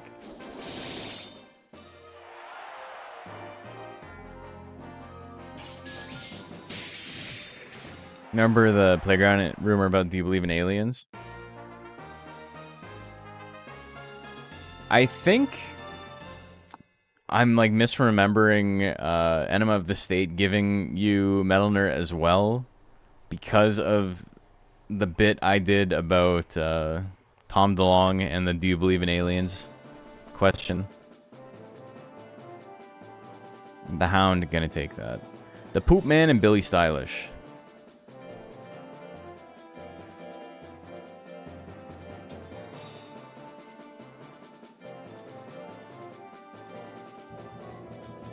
You know how strong Metal Nerd is? Someone should make a video on it.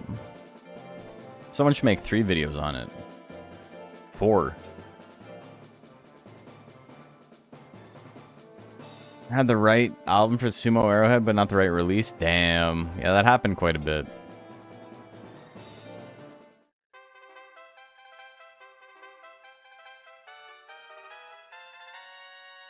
Restwell ICC shells. It's a good monster. I really like Clear Shell.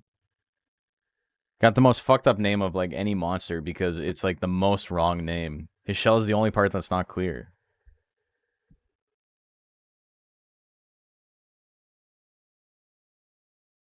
Need to make a 4th? I do have 4. Do I need to make a 5th? Oh my god.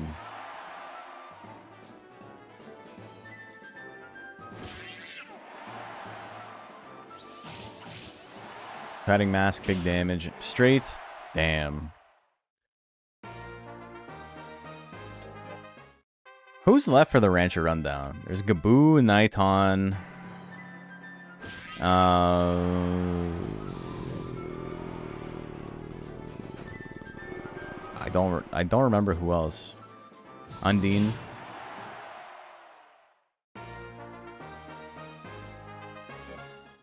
Bajarl.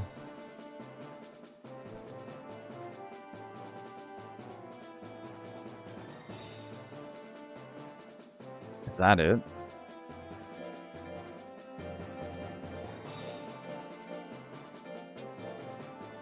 That might be it.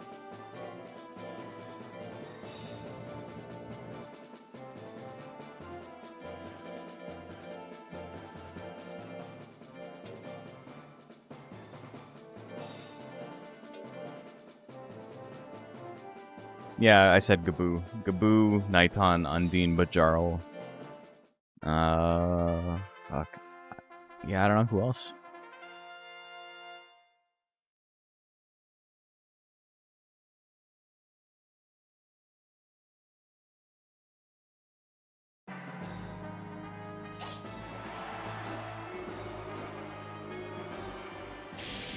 The flame. I think that's all. Ease. The Ease Gel Cube? Gel Cube hitting at 12% would have been real funny. Pop doing okay. He's tanking okay.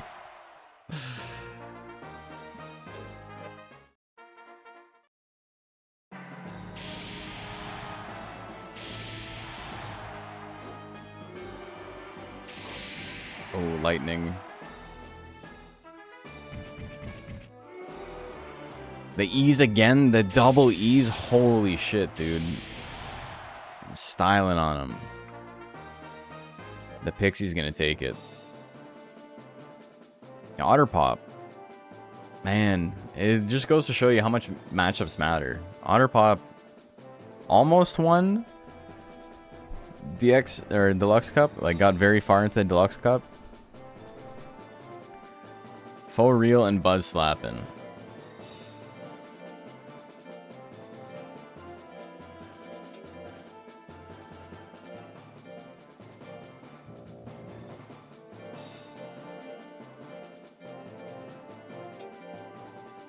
Otter Pop's a great gel, yeah. Tanking against intelligence as a power monster is always tough too. We're over halfway done the tournament now.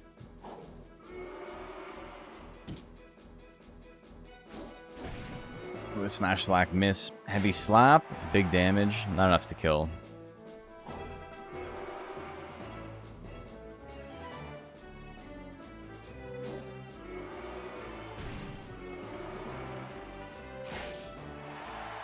Buzz slapping gonna take it. Game number 2. Here we go.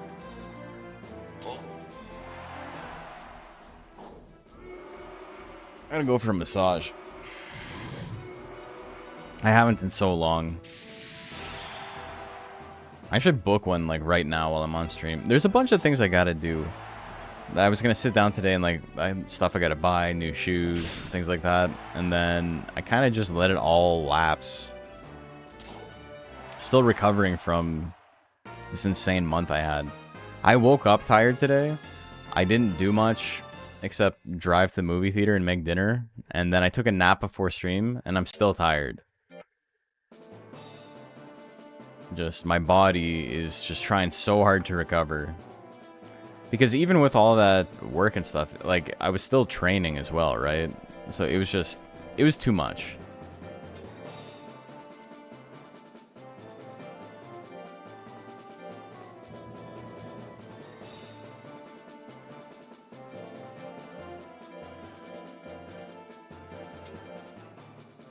Waking up tired really sets the tone for the rest of the day, for sure. And I got, like, enough sleep. But what surprised me is that I got a random call from the Premier's office today. The Premier is, like, the governor of Ontario for my American friends. And it's because I'm doing an event with the Premier in a couple of days, Thursday. And they had questions about teleprompters and stuff like that. And I was not expecting the phone call, and it came in at like 9 a.m. and I was like still in bed. I had just woken up, like my alarm had just gone off, and I was just laying in bed, and then this phone call comes through, and I'm like, oh, I gotta be on now, what the fuck?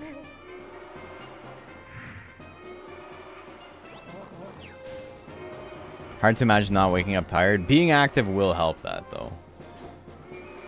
Easier said than done, but yeah. Call me frame one. Yeah, they're like, the office is open. It's time to fucking call this freak. Who doesn't work 9 to 5 and they don't know I'm still in bed. Thank God for Melner Subbreed. I remember being incredibly excited to unlock Melner, but being very disappointed when I finally saw him. What? Bipedal elephant made it out of the dryer vents? Yeah, imagine. That's... Who could ever mistake Metalner for dryer vents?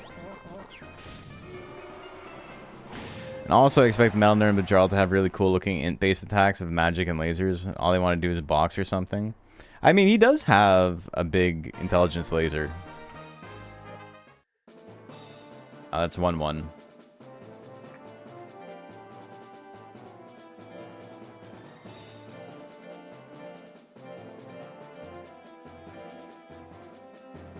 So cute and wiggly, but very rude. He thinks you're low IQ.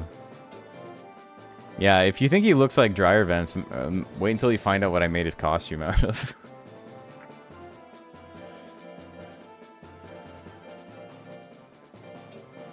Arms and legs specifically.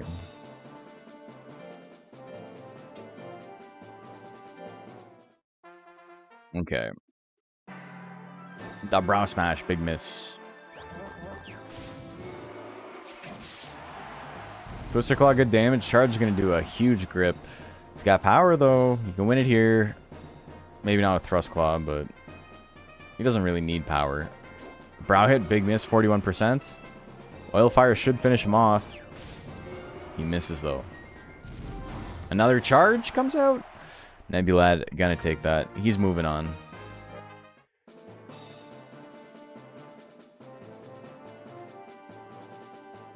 Okay, Wrath.exe and Finesta.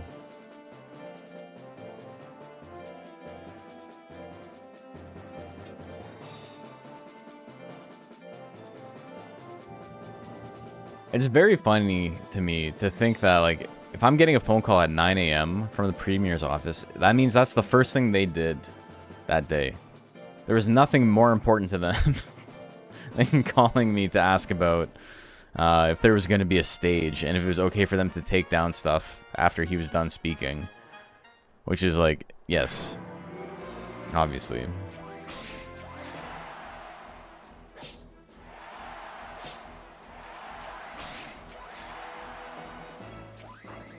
I can't remember if that's happening this week or next week, but either way. Sledge Fall, big miss. Punch, big miss. Finesta still in it. Trailing. I lied. Okay, game number 2. Here we go.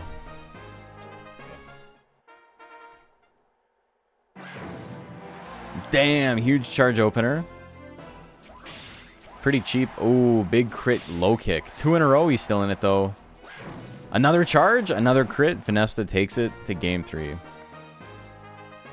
Why can't we have another Monster Rancher game on mobile crossplay with PC? I mean, this has got mobile crossplay with PC.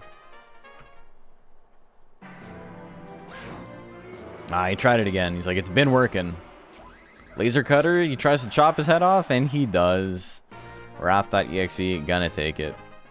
Finesta putting on a good show, though. 2-1 for Wrath. Azalea and Decom up next.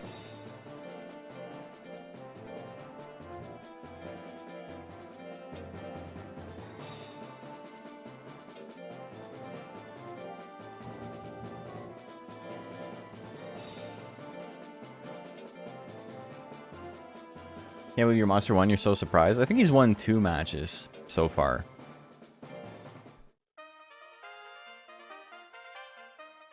All right. Flying press, 22%. Ivy going to take out almost half his health. Puts him in the yellow. Azalea in a good spot here, but he can still lose it. Yeah, I was going to say he needs to swing something right away, and he does. Game number 2, here we go. Tail assault, tail assault. Spit.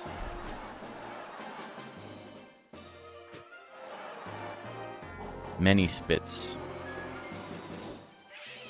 You want a big smooch? Oh, until the I-beam Azalea gonna take it. Just tuned in? Yeah, we've been going for a little bit now.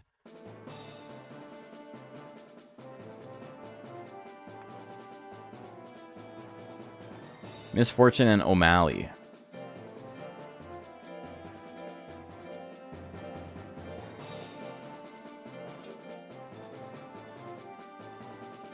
We are about 60% of the way through the tournament. For tonight, at least.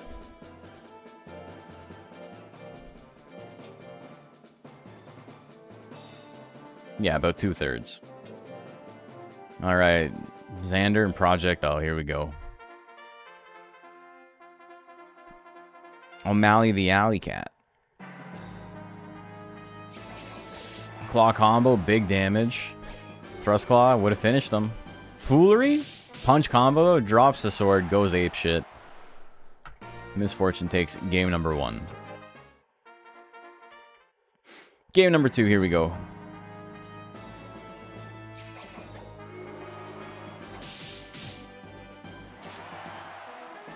This man typed Bracky.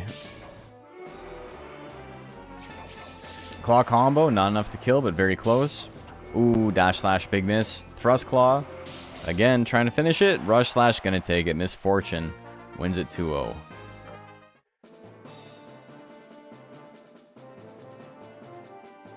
Hey Stark, how are you doing? Critter dead and the Hound. Dude, I was so excited this morning. I bought a bunch of fruit yesterday, and like I was talking, like I got 1 month till the fight. Exactly 1 month starting tomorrow. And I am, like, I'm not doing any fast food for the rest of the month. No sugar in my coffee. No sugar tonight in my tea. Nah, nah, nah, nah, nah, nah, nah, nah. I don't normally take sugar in my coffee, but you know what I mean. Like, I'm explicitly just not doing that. I'm, like, starting to set some, like, hard rules so I can, like, drop the last 6 pounds I need to for the fight. And then I bought all this fruit and stuff for snacks. And I was like, oh, I'm going to make a smoothie this morning. I haven't had a smoothie in years. And I get up and I remember the bananas I bought were green as fuck. So I'm like, well, I'm going to have a thing of oatmeal instead, I guess. Very, very depressing morning. I think that's why I'm tired. I didn't get my smoothie. A lot of Durahans today, eh? We just saw Durhan versus Kato, and we're going to see Durhan versus Kato again. Very different Durahan, though. The tanky power man.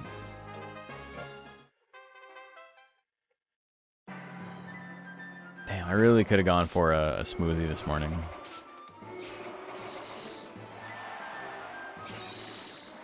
Drill claws, big damage. I know you can make them with green bananas, but it's not, something lemon smoothie from that one video. Yeah, I've never been more embarrassed in my life, man. I tried to play it off like a joke, and I think I might have successfully played it off as a joke, but I was like, I'm such a fucking idiot. Also, I don't think he's right. I don't think it would curdle. I think it would be fine. I think you could make it work, or else, like, how does lemon yogurt work?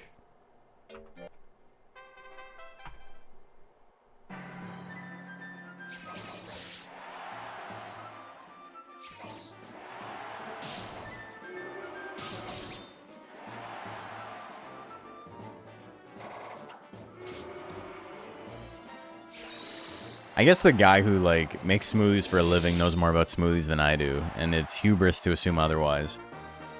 But, I don't know, man. I think a lemon smoothie would hit.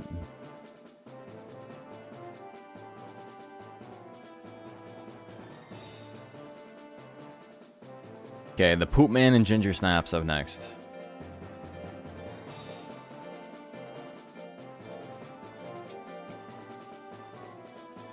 He didn't know what he was doing. Fuck that guy.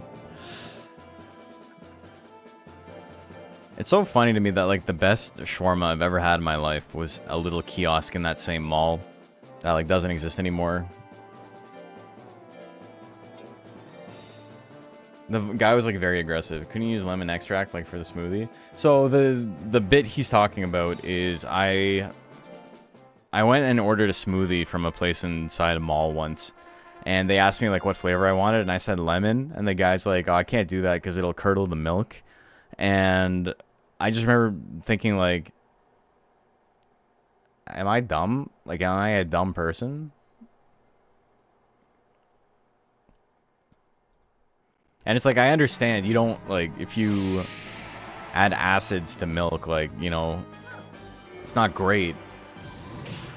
Maybe it's got something to do with, like, how yogurt is made that, like, allows it to work. I don't know. I'm no scientist.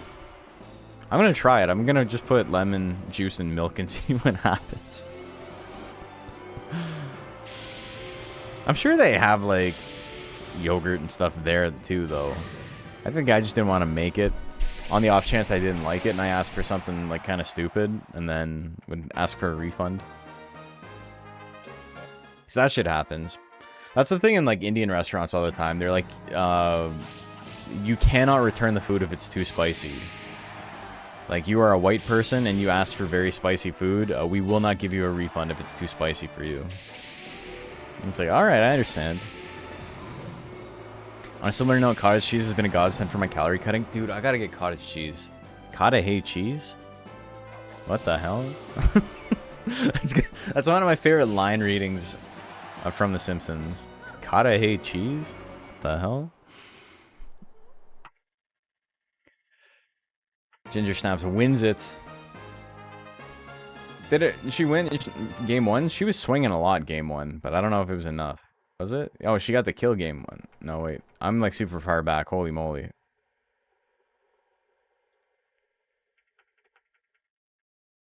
No, she lost game one. And she won game two.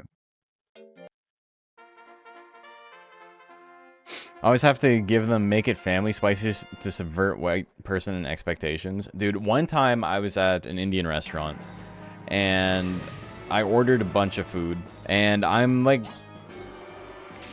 I don't want to say I'm adventurous because that's so fucking cringe, but like, you know what I mean? Like, I'll order stuff, I'll eat it, right?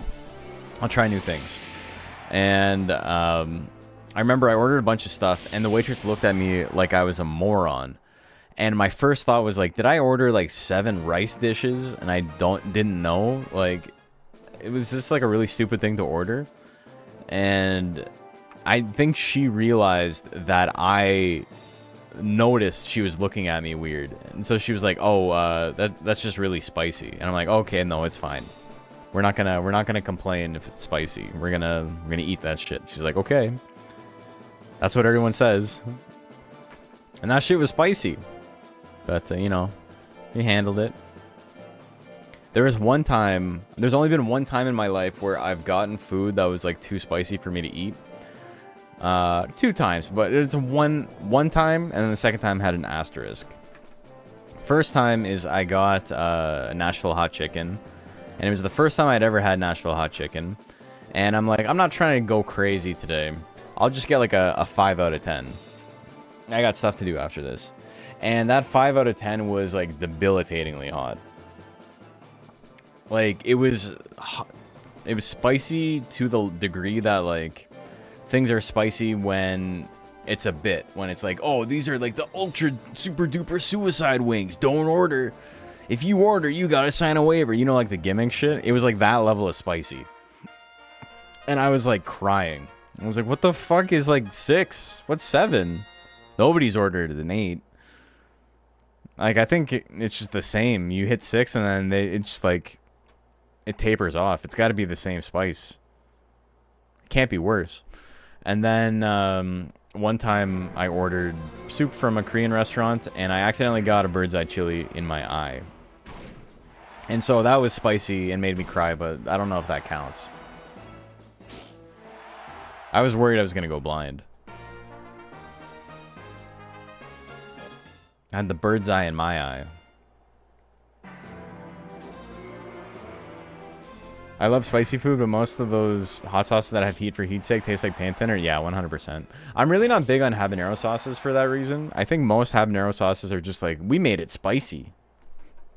And it's like, okay, cool, man. This tastes like fucking just... like, it's just vinegar and gasoline. We had one guy at the restaurant I managed that was a cocksure little teenager.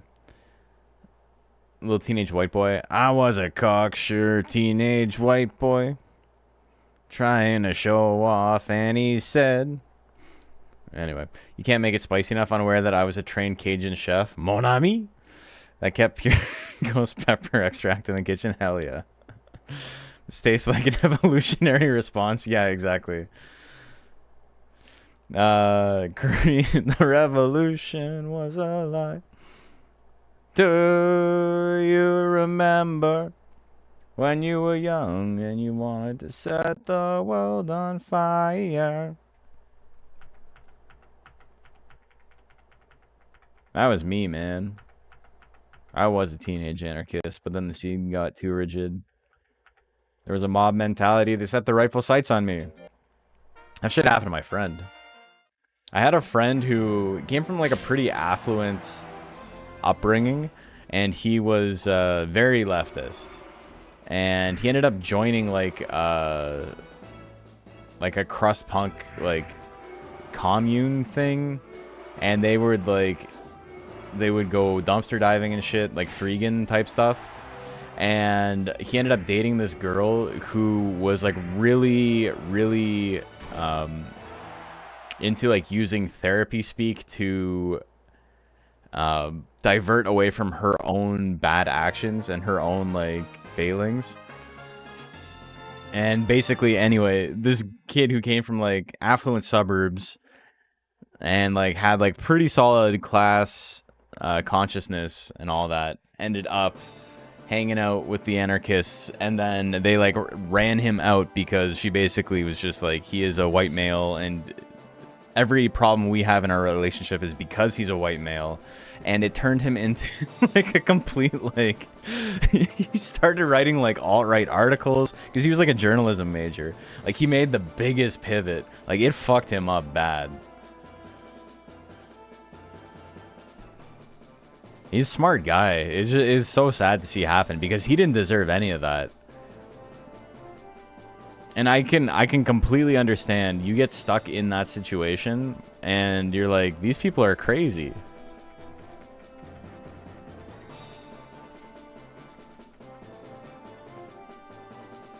It takes a little bit of like, you know, being able to see outside of yourself to realize that like a couple of people who aren't willing to like take responsibility for their own actions do not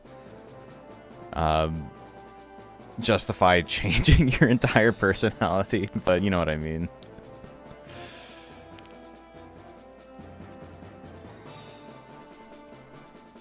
Wrath.exe and Azalea. Yeah, I haven't seen him in years. I think he's doing good now though. He like stopped talking to our friend group entirely.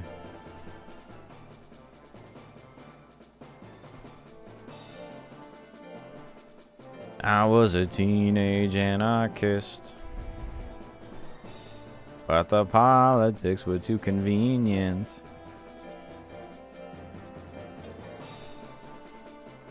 Gaslighting isn't real, you're crazy. Yeah, exactly.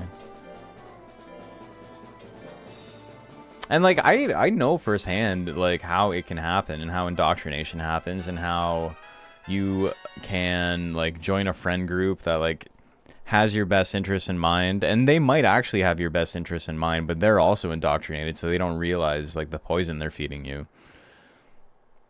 That shit's everywhere.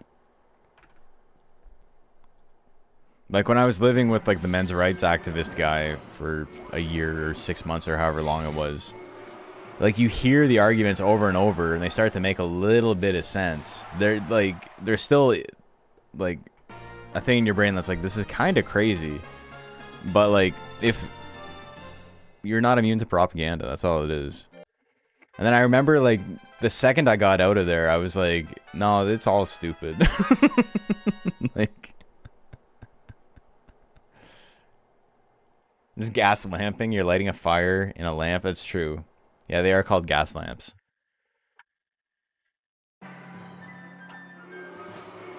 Named after the 1930s movie Gas Lamp.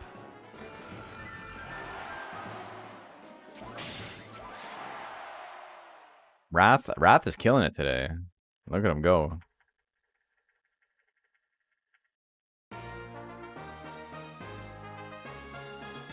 One all going into game 3.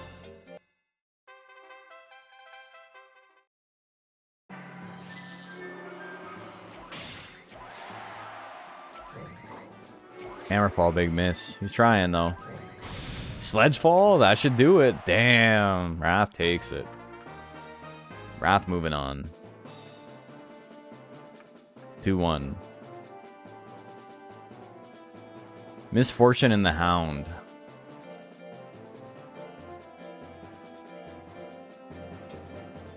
I'm not actually like a super big Against Me fan. I bought New Wave when it came out. And like even as like now, I think there's like maybe 2 or 3 songs. It's so funny because it seems like the type of thing I would love. Like it's right up my alley in terms of like my musical tastes, but it's just like it doesn't really hit for me. I think a lot of people often think there's no way I can get manipulated or buy into a cult mentality. I'm too smart, but that perceived immunity can be your undoing. The big problem is they see the end stages of it, and they're like, how could you possibly believe that? And it's like, it's not that they believe that. They do believe that, but it's a million other small lies that lead up to that, that, you know, break down your barriers to allow the bigger lie to make a little bit more sense.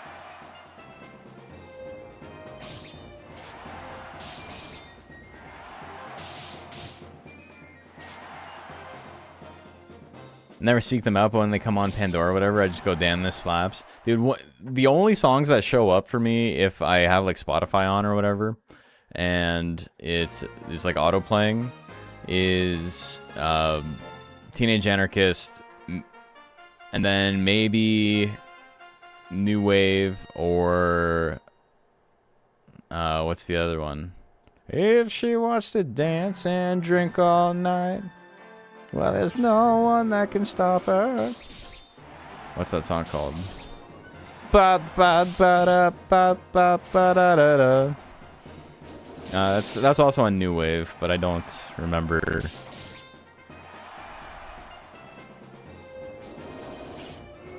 Don't remember the name of the song.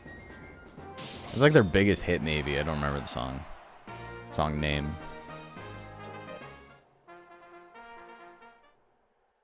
I guess Up the Cuts is a good song. I'd listen to Up the Cuts, but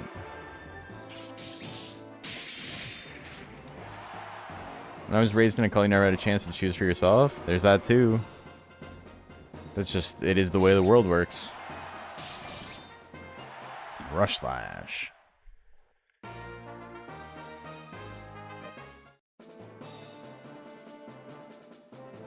Misfortune gonna take that one. 2-1. Alright, we're getting close.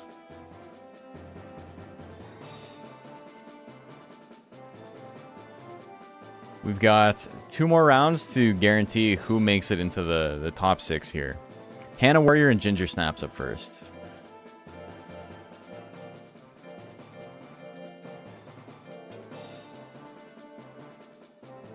Turns clapping hands and the angry bald fists hit hard before the Arthur fist meme dropped. Still hits pretty hard. Dude, I'm losing my mind. How do I not remember? I gotta look this up real quick. New wave against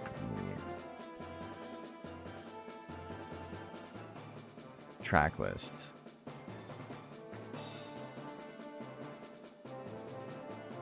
White People for Peace. Da-da! That's not the one I'm thinking of, but Thrash Unreal. Thrash Unreal is the one I'm thinking of. If she wants to dance and drink all night, well, there's no one who can stop her.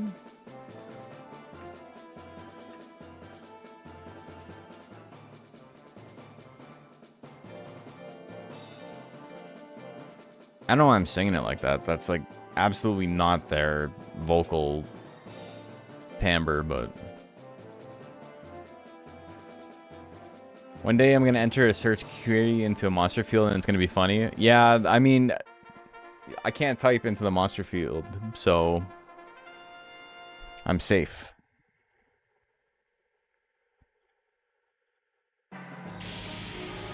One day we'll be able to type in the monster search field like the shrine.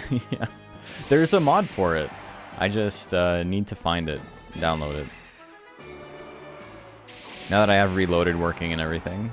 Shouldn't be too hard.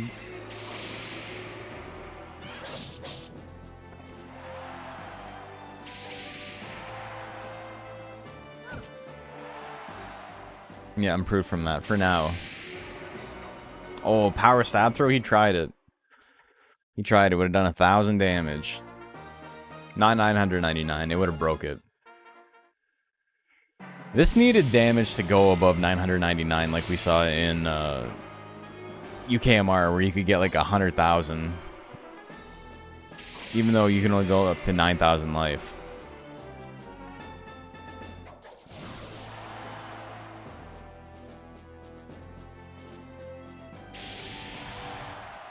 Ooh. Ginger Snap's gonna take it. I don't remember what the ultimate damage from the damage formula video is. I can't remember. Laura and Buzz slapping. Like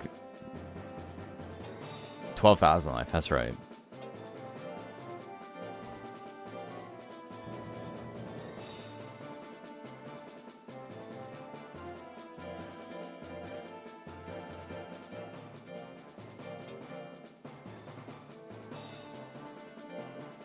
UKMR having uncapped damage is excellent. Yeah, I agree.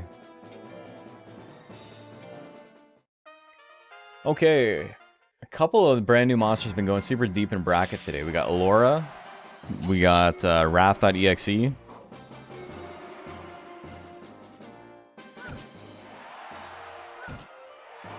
Buzz slapping. Got a lot of guts built up, though. Missing the punches. Heavy slap at 53. It's not enough to kill. Gives her power. She's still in it. Power kiss. It's the power of love. Ba-da-da-down, ba-da-down. Don't need money. Don't need money. What's the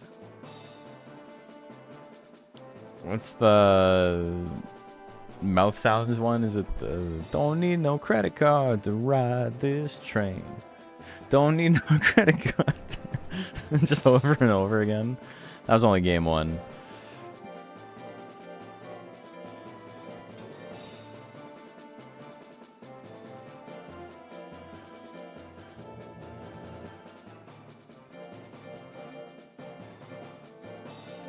I will say the one thing about like focusing more on calories and diet is that I'm kind of hungry every time I go to sleep.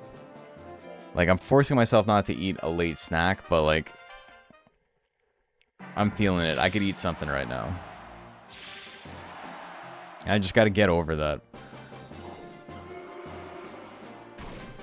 It's like a mentality thing for sure, but also like it makes me think of like when I do like the knuckle push-ups, they hurt really bad after like maybe 20, but then it never gets any worse. So it's really easy to get to a point where you're like, oh, I've only done like 25, I gotta do 100. Like this is gonna be tough, but then it doesn't get worse. It just like it ramps up to like this like level of like pain, and then it just plateaus completely. And the hunger thing is like that too. Like I'm not gonna get more hungry. I'm not gonna feel more hungry. It just is what it is. We're stuck here.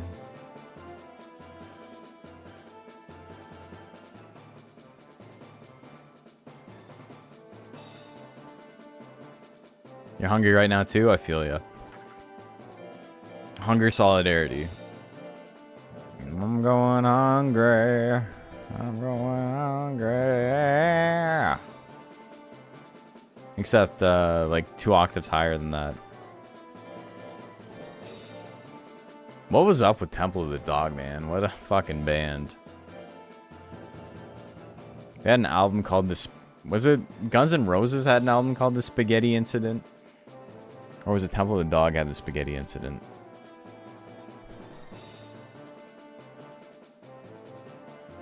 It might have been Guns N' Roses, but the reason I get them conflated is because I had like a bunch of. The reason I get them conflated is because of Monster Rancher. I had a bunch of CDs that I got from garage sales and stuff, right? And so many of them did not have the right CD in the right album. And like the clamshell had the wrong album in it, is what I'm trying to say. And I remember one had it's Guns N' Roses, right? Yeah.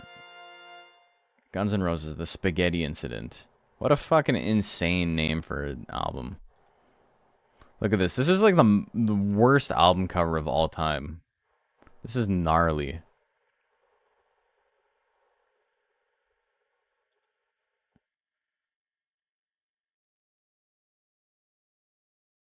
Like, this is gross. Why did we do this? But anyway, this CD that I got from a garage sale had a Temple of the Dog album inside. And so I always, like, conflate them. And also, like, there's, what, was it 1 or 2 of the members of Guns N' Roses was in Temple of the Dog? So, you know, maybe it's on purpose.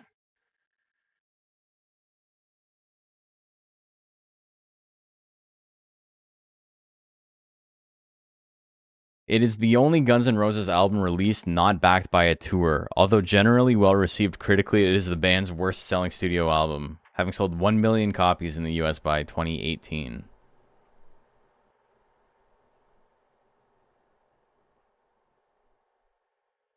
Controversy.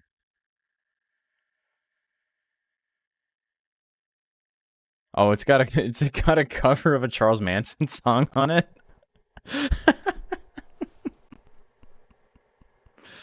Oh my god.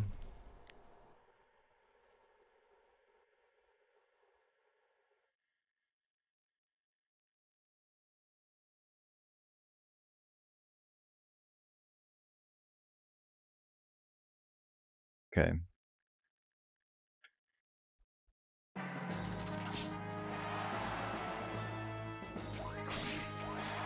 Well, I learned something. Icicle arrow, big miss, the second one. The low kick needs a second one to kill. Misses. Ooh, dodges the water gun. Extremely big sledge fall there. Wrath.exe, 1 win away from moving on.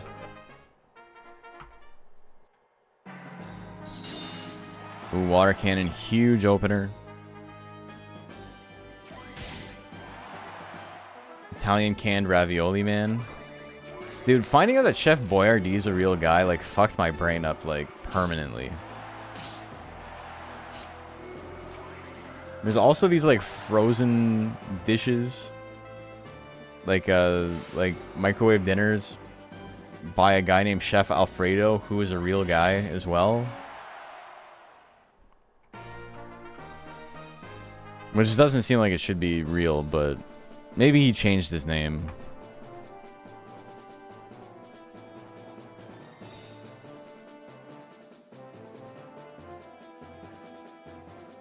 Using a water gun when surf exists? She's got hydro cannon though. Charybdis and Misfortune up next.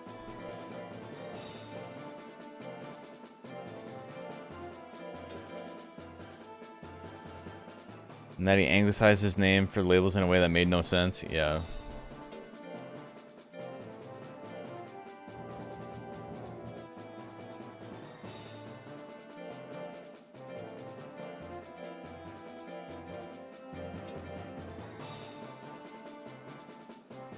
But like he was like a famous chef too. That's like the crazy thing. This must be what it like feels like for old people to like talk to me in the same way that like I talk to people who don't realize that like life existed before SpongeBob.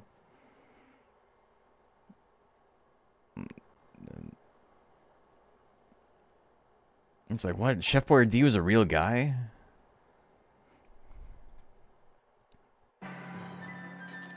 What the heck? There was a Little Mermaid that wasn't live action? Dude, I saw the trailer for the live action Moana for the first time today. I don't know what's going on anymore, man. I haven't even seen Moana. I don't have a strong opinion on it, but The Rock looks like a freak.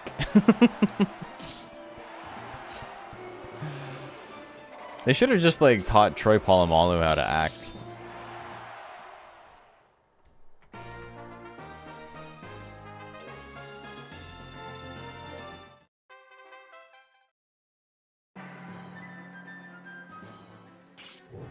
Why do we even need live action Moana when the original movie didn't come out that long ago? Yeah, I thought that too, but it was like 10 years ago.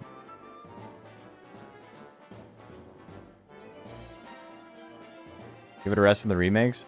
The thing is, they've always been making remakes. It sucks to hear, but it's just the way it's always been.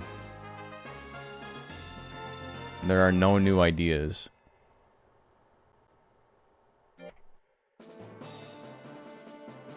It's definitely worse now, though. Okay, Misfortune, gonna move on. Ginger Snaps and Buzz Slap, and winner of this makes it to the finals. The finals of DXBL Heavyweight Rank C. Whenever that happens. Many moons from now. Live action Monster Rancher when?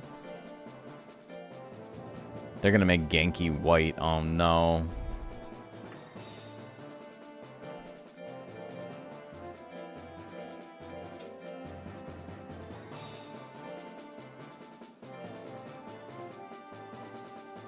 Wouldn't even mind remakes if it was going in a different direction. No, like a new take on an old classic. Did a new Wallace and Gromit, an unreleased film of Wile E. Coyote coming to light finally. Are they actually coming out with that? I thought they like made that just to say they were making it so they could scrap it and like save money on their taxes. That'll normally be practical effects, no CGI. That's true. That part's already figured out. It's the rest of the movie we gotta figure out. Who would play Nighton? My guess is I wanted Danny DeVito. Did my monster ever get in? There's two which is your monster? Is Genki not white? I got bad news for you if you think there's a white kid named Genki. Danny DeVito has to be Jill? Okay. I could see that. But I think Jill would have a softer voice. So anyway, I started slapping. I started whipping. HK47. Yeah, he was in it. He fought. He fought today. You can check out the VOD if you want to see him. I think he was one of the first monsters to fight. Who we get for Suezo? Alright, we need to figure out the Dreamcast. The Sega Dreamcast. Who's Chris Pratt playing? That's the important part. We gotta figure that out. Then we can go from there.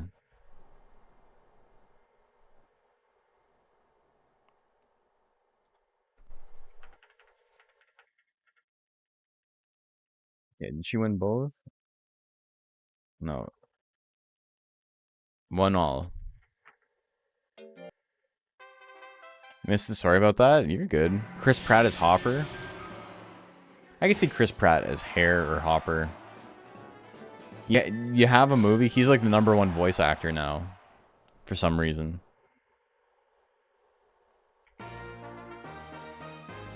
Steve Buscemi is Suezo. Vin Diesel is Big Blue. Yeah, Vin Diesel is Golem of some kind, for sure.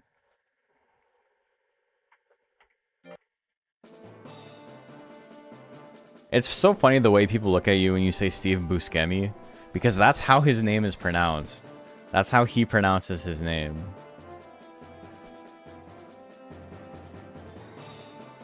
The rest of the world just told him no. Sam Vincent's still around? That's true. The Rock is Golem.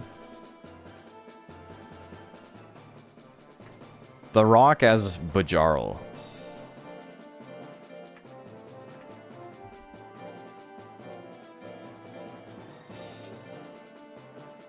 Idris Elba is Golem? Idris Elba would be good.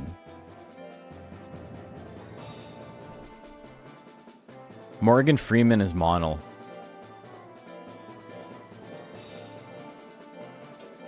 Charlie Day is Kato? I could see that.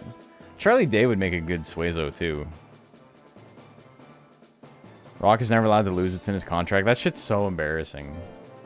Can you imagine doing that? Like, where can we fit Jack Black?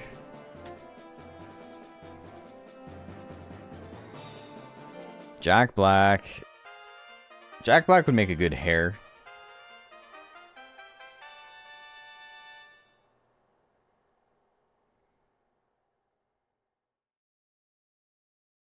Can Pop Noodles go off? Couldn't see an expire date on them. They can, but it's like years. Jack Black is Hanky? Jinky? Yeah. You can play both Hanky and Gajinky. Who plays Pixie? Meryl Streep. Is that hey Pico Senior? Welcome. Need a new keyboard? Yeah. Morgan Freeman is Mochi? Nah, Morgan Freeman's gotta be Model. Our Model.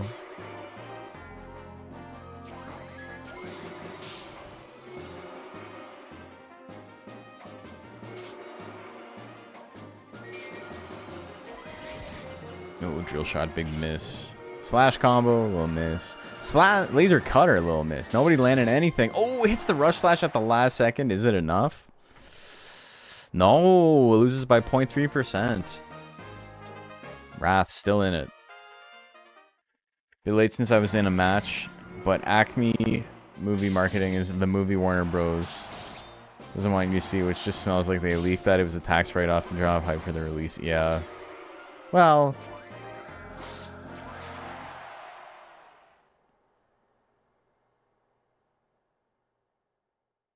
Doesn't want you to see. No, I think that it's a pivot. Because that was years ago. Yeah, Monel had narcolepsy.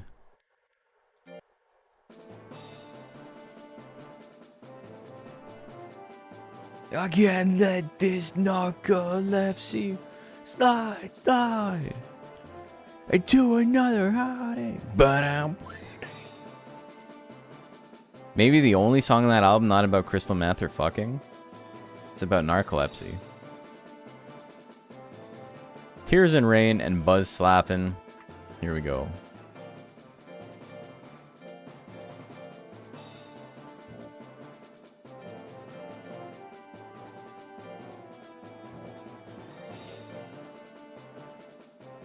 Arnold Schwarzenegger is Moo. Angelina Jolie is Undine. What's Angelina been in lately? Not that we need that as a litmus, but just genuinely curious. What's she been up to? So anyway, congratulations. We've got our top 6. We got White Zowski, Marzia, Tears in Rain, Buzz Slappin', War Emblem, and Wrath.exe. So all of those monsters will be advancing to the finals. in some week's time.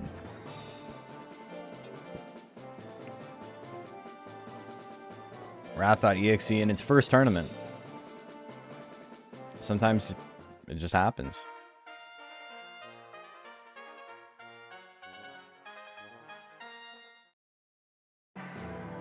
Moo? Who would make a good moo? We could AI James Earl Jones.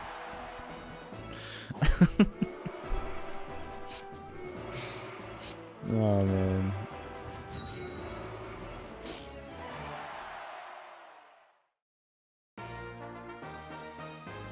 Two movies I've never heard of, and apparently a Marvel movie.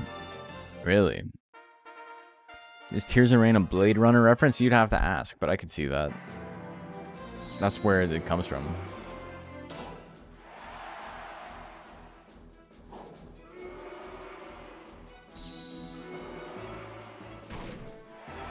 Oh, the punch. Okay, I'm literally just reading chat. I'm not watching. I have not watched like a single match today. We're big chillin'.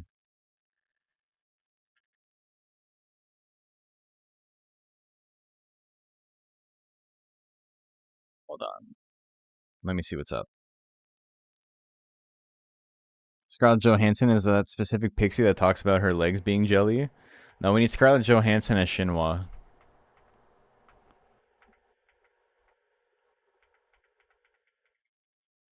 Alright, so Buzz Slappin won that one. 2-0, he's moving on. War Emblem and Wrath.exe.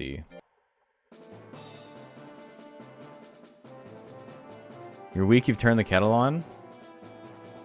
I mean, a thing of noodles is like, it's probably what, like 150 calories? It's not the end of the world, but you wouldn't catch me doing it right now. You would have caught me doing it 2 days ago. But it's a new month.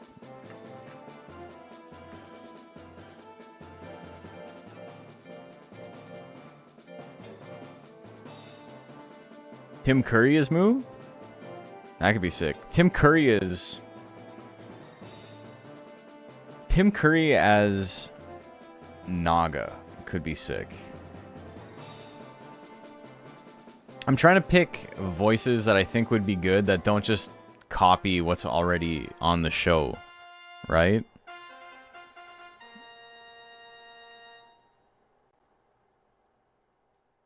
Golem slaps are so funny to me. Minimum effort and you still explode. Yeah. Yeah, you get evaporated.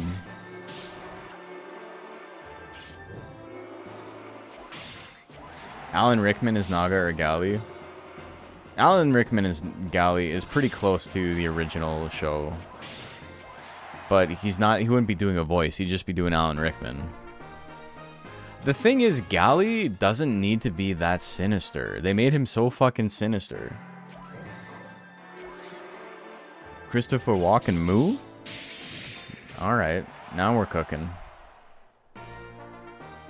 Dude, I really gotta start watching these games. Or at least, like, take stock of who won before I advance it. 1-all. Who's a good-natured... Morgan Freeman could be Gali as well. Gali or Mono. I think he would work for both. But I think Gali has more of like a regal... Would he be... He could still have like a transatlantic accent. Christopher Lloyd?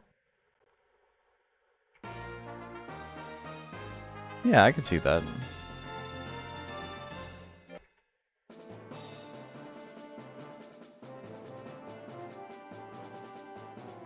Alright, we're in top 4. White Zowski and Marzia first up.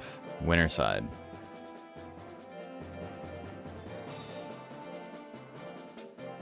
Why was Gali evil? Doesn't he start with high nature in the game? Yeah, I don't know. He does make a kind of cool villain, though. Though I do think just making Joker one of the 4 would have made a lot more sense.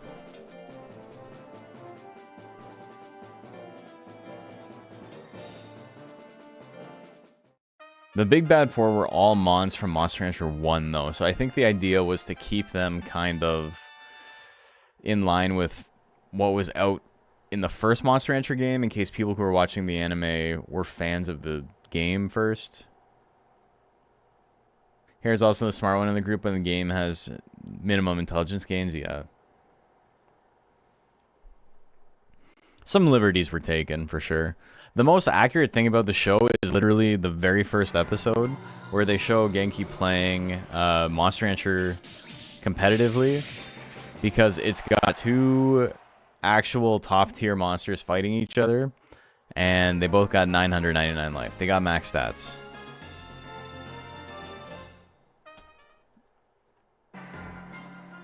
Like, they're actually playing... Magna is one of the most broken monsters to ever exist in the franchise. And then Pink Suezo is pretty good, too. Like, not top 2, but, like, maybe top 5, for sure. Maybe top 3.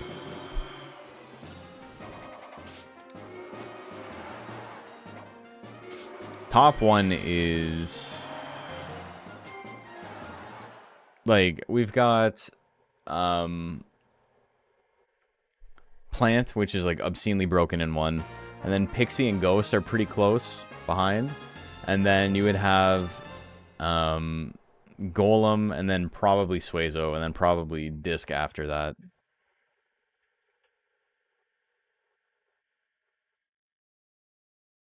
Okay, I saw who won game 1, but then my brain shut off.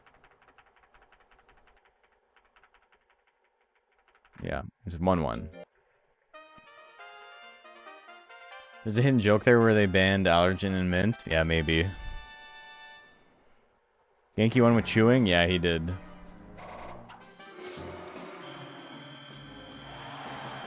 Big damage telekinesis. 2 in a row? Not enough the second time. Into the yodel? He's got no guts left. He just swang for the fences. Swung for the fences. Swang, swang, swang. Gets him with the spit.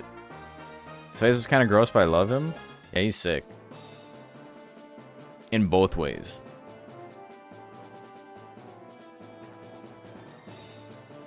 Alright, Buzz Slapping and War Emblem. We're getting to the end. Thank you guys for tuning in.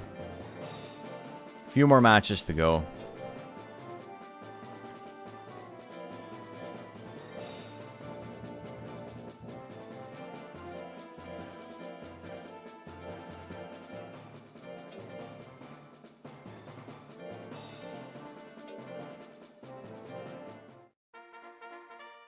Here we go.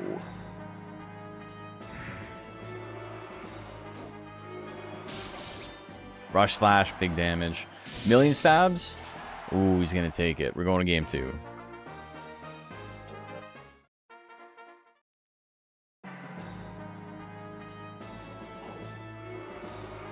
Slap, big miss.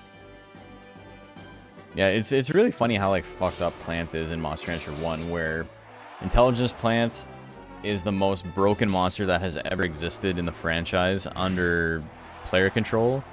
And Power Plant, like the non-intelligence build, is like a very good AI versus AI build.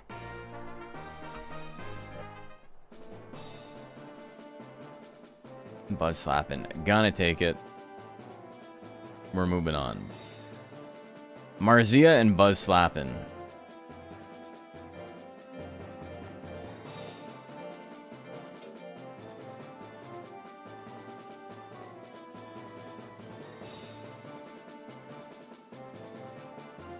Wait, War Emblem won game 1. Okay, it's 1-1.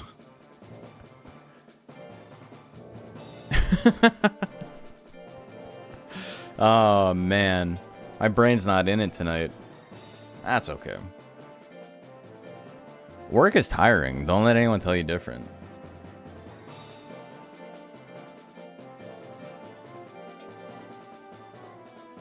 Okay, we gotta do a game 3.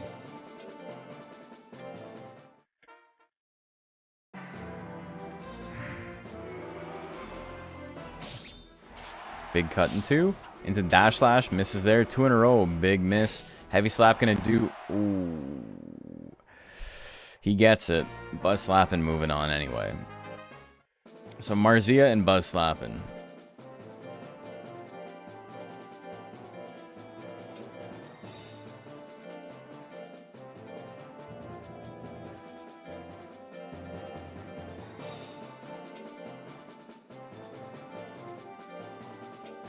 I gotta sneeze so bad. Escusi. Heavy slap, big miss. Twister slash, huge damage, not enough to kill, though. He's still in it by a tiny, tiny margin. Another million stabs. Marzia gonna take it. One win away from moving on to grand finals. Here we go. And after this, we're gonna do our one bet of the night. I think everybody's kind of just lurking at this point. But if you're on Twitch, you'll get a chance to bet some channel points, make some channel points. That was quick. So here we go. Marzia wins that 2-0. And now we've got a rematch. Marzia brings it back. Wojciechowski and Marzia.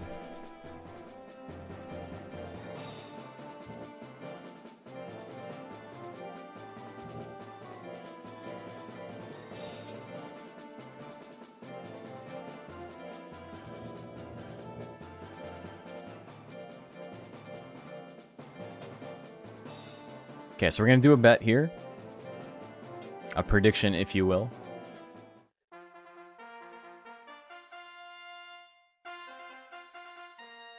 You got 1 minute to bet. Who do you like? Player 1, player 2 side. Do you like the Suezo? That's P1. Or do you like the Durahan Pixie on the player 2 side? Wojciechowski has not lost to anybody today. If Marzia wants to win, she's going to have to reset bracket and win again. So she needs to win 2 sets of 5. And Wojciechowski only needs to win 1 to be champ. So he is the favorite here. It is easier for him to win than for Marzia to win, but it doesn't necessarily mean anything in the Monster Rancher world. We all live in a Monster Rancher world. Monster Ranch. I want to be the greatest rancher of them all. A couple of Pokemon theme songs, like, really slapped. Not a lot of them. A couple of them.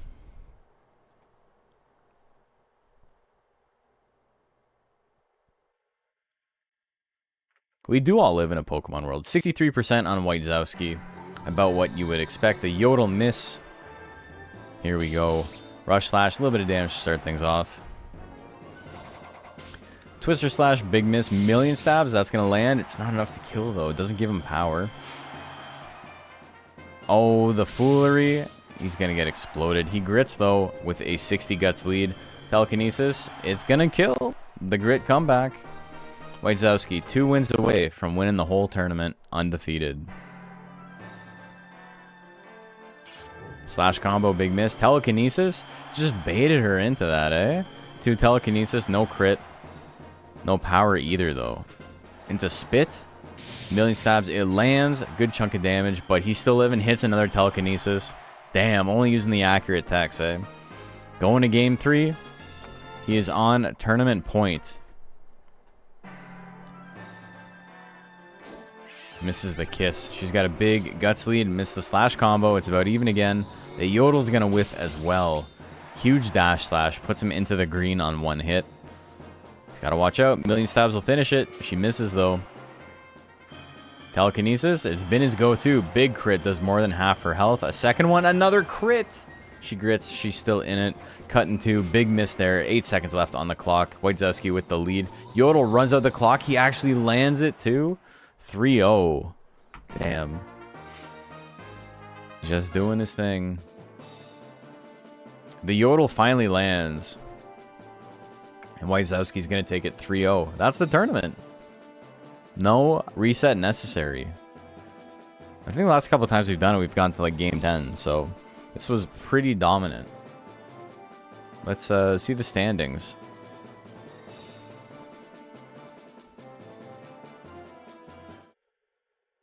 Okay, so Wojciechowski, 6 wins, no losses.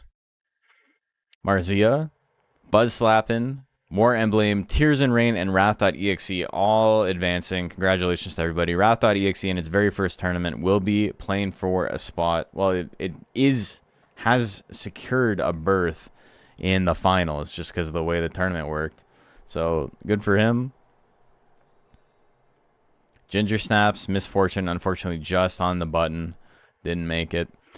Charybdis, Laura, Hannah Warrior, Sierra Mistake, Azalea, Nebulad, The Hound, The Poop Man even, Billy Stylish, Critter Dead, Decam, Finesta, For Real, O'Malley, Otterpop, Tiny Baby Man, HK47, Icy Seashells, and Molasses. Thank you everybody for playing tonight. We got 27 more monsters. It really comes down to, do I want to spend 3 hours of my day tomorrow doing this again? Your guy did bad? He didn't get wiped, though. Like, the games were close. Any monster can go 0-2. But he won a couple of the games, though. He just didn't win the sets.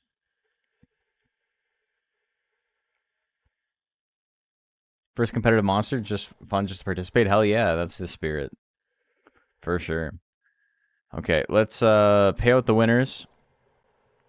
That is Monster Rancher for you. Dude, a bunch of the monsters that did badly today were, like, favorites to win the whole thing, so... It's not that serious. It sucks sometimes when you spend a lot of time on a monster and it does badly, but there's really not much you can do about it.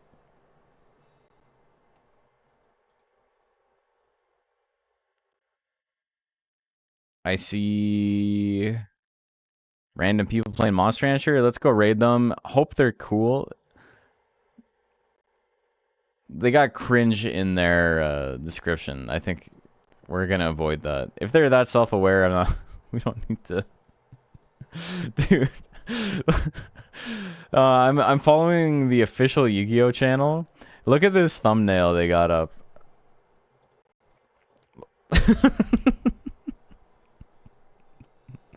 What are they doing? Okay. Who are we raiding? We gotta find someone to raid, folks. Tangent? Tangent streaming? Yeah, let's raid Tangent. Haven't seen that beautiful face in a little while. Let's get the raid in. Thank you guys. Appreciate it. Hope you had a fun time. I'm going to try and stream tomorrow in the afternoon. I'll have a little bit more energy, so I'll be a little bit more excited to do it. When finalizing the live action Monster Rancher cast wish list tomorrow. We're going to be streaming tomorrow during the afternoon. But yeah, I'll see you guys tomorrow. Have a good one. Bye-bye.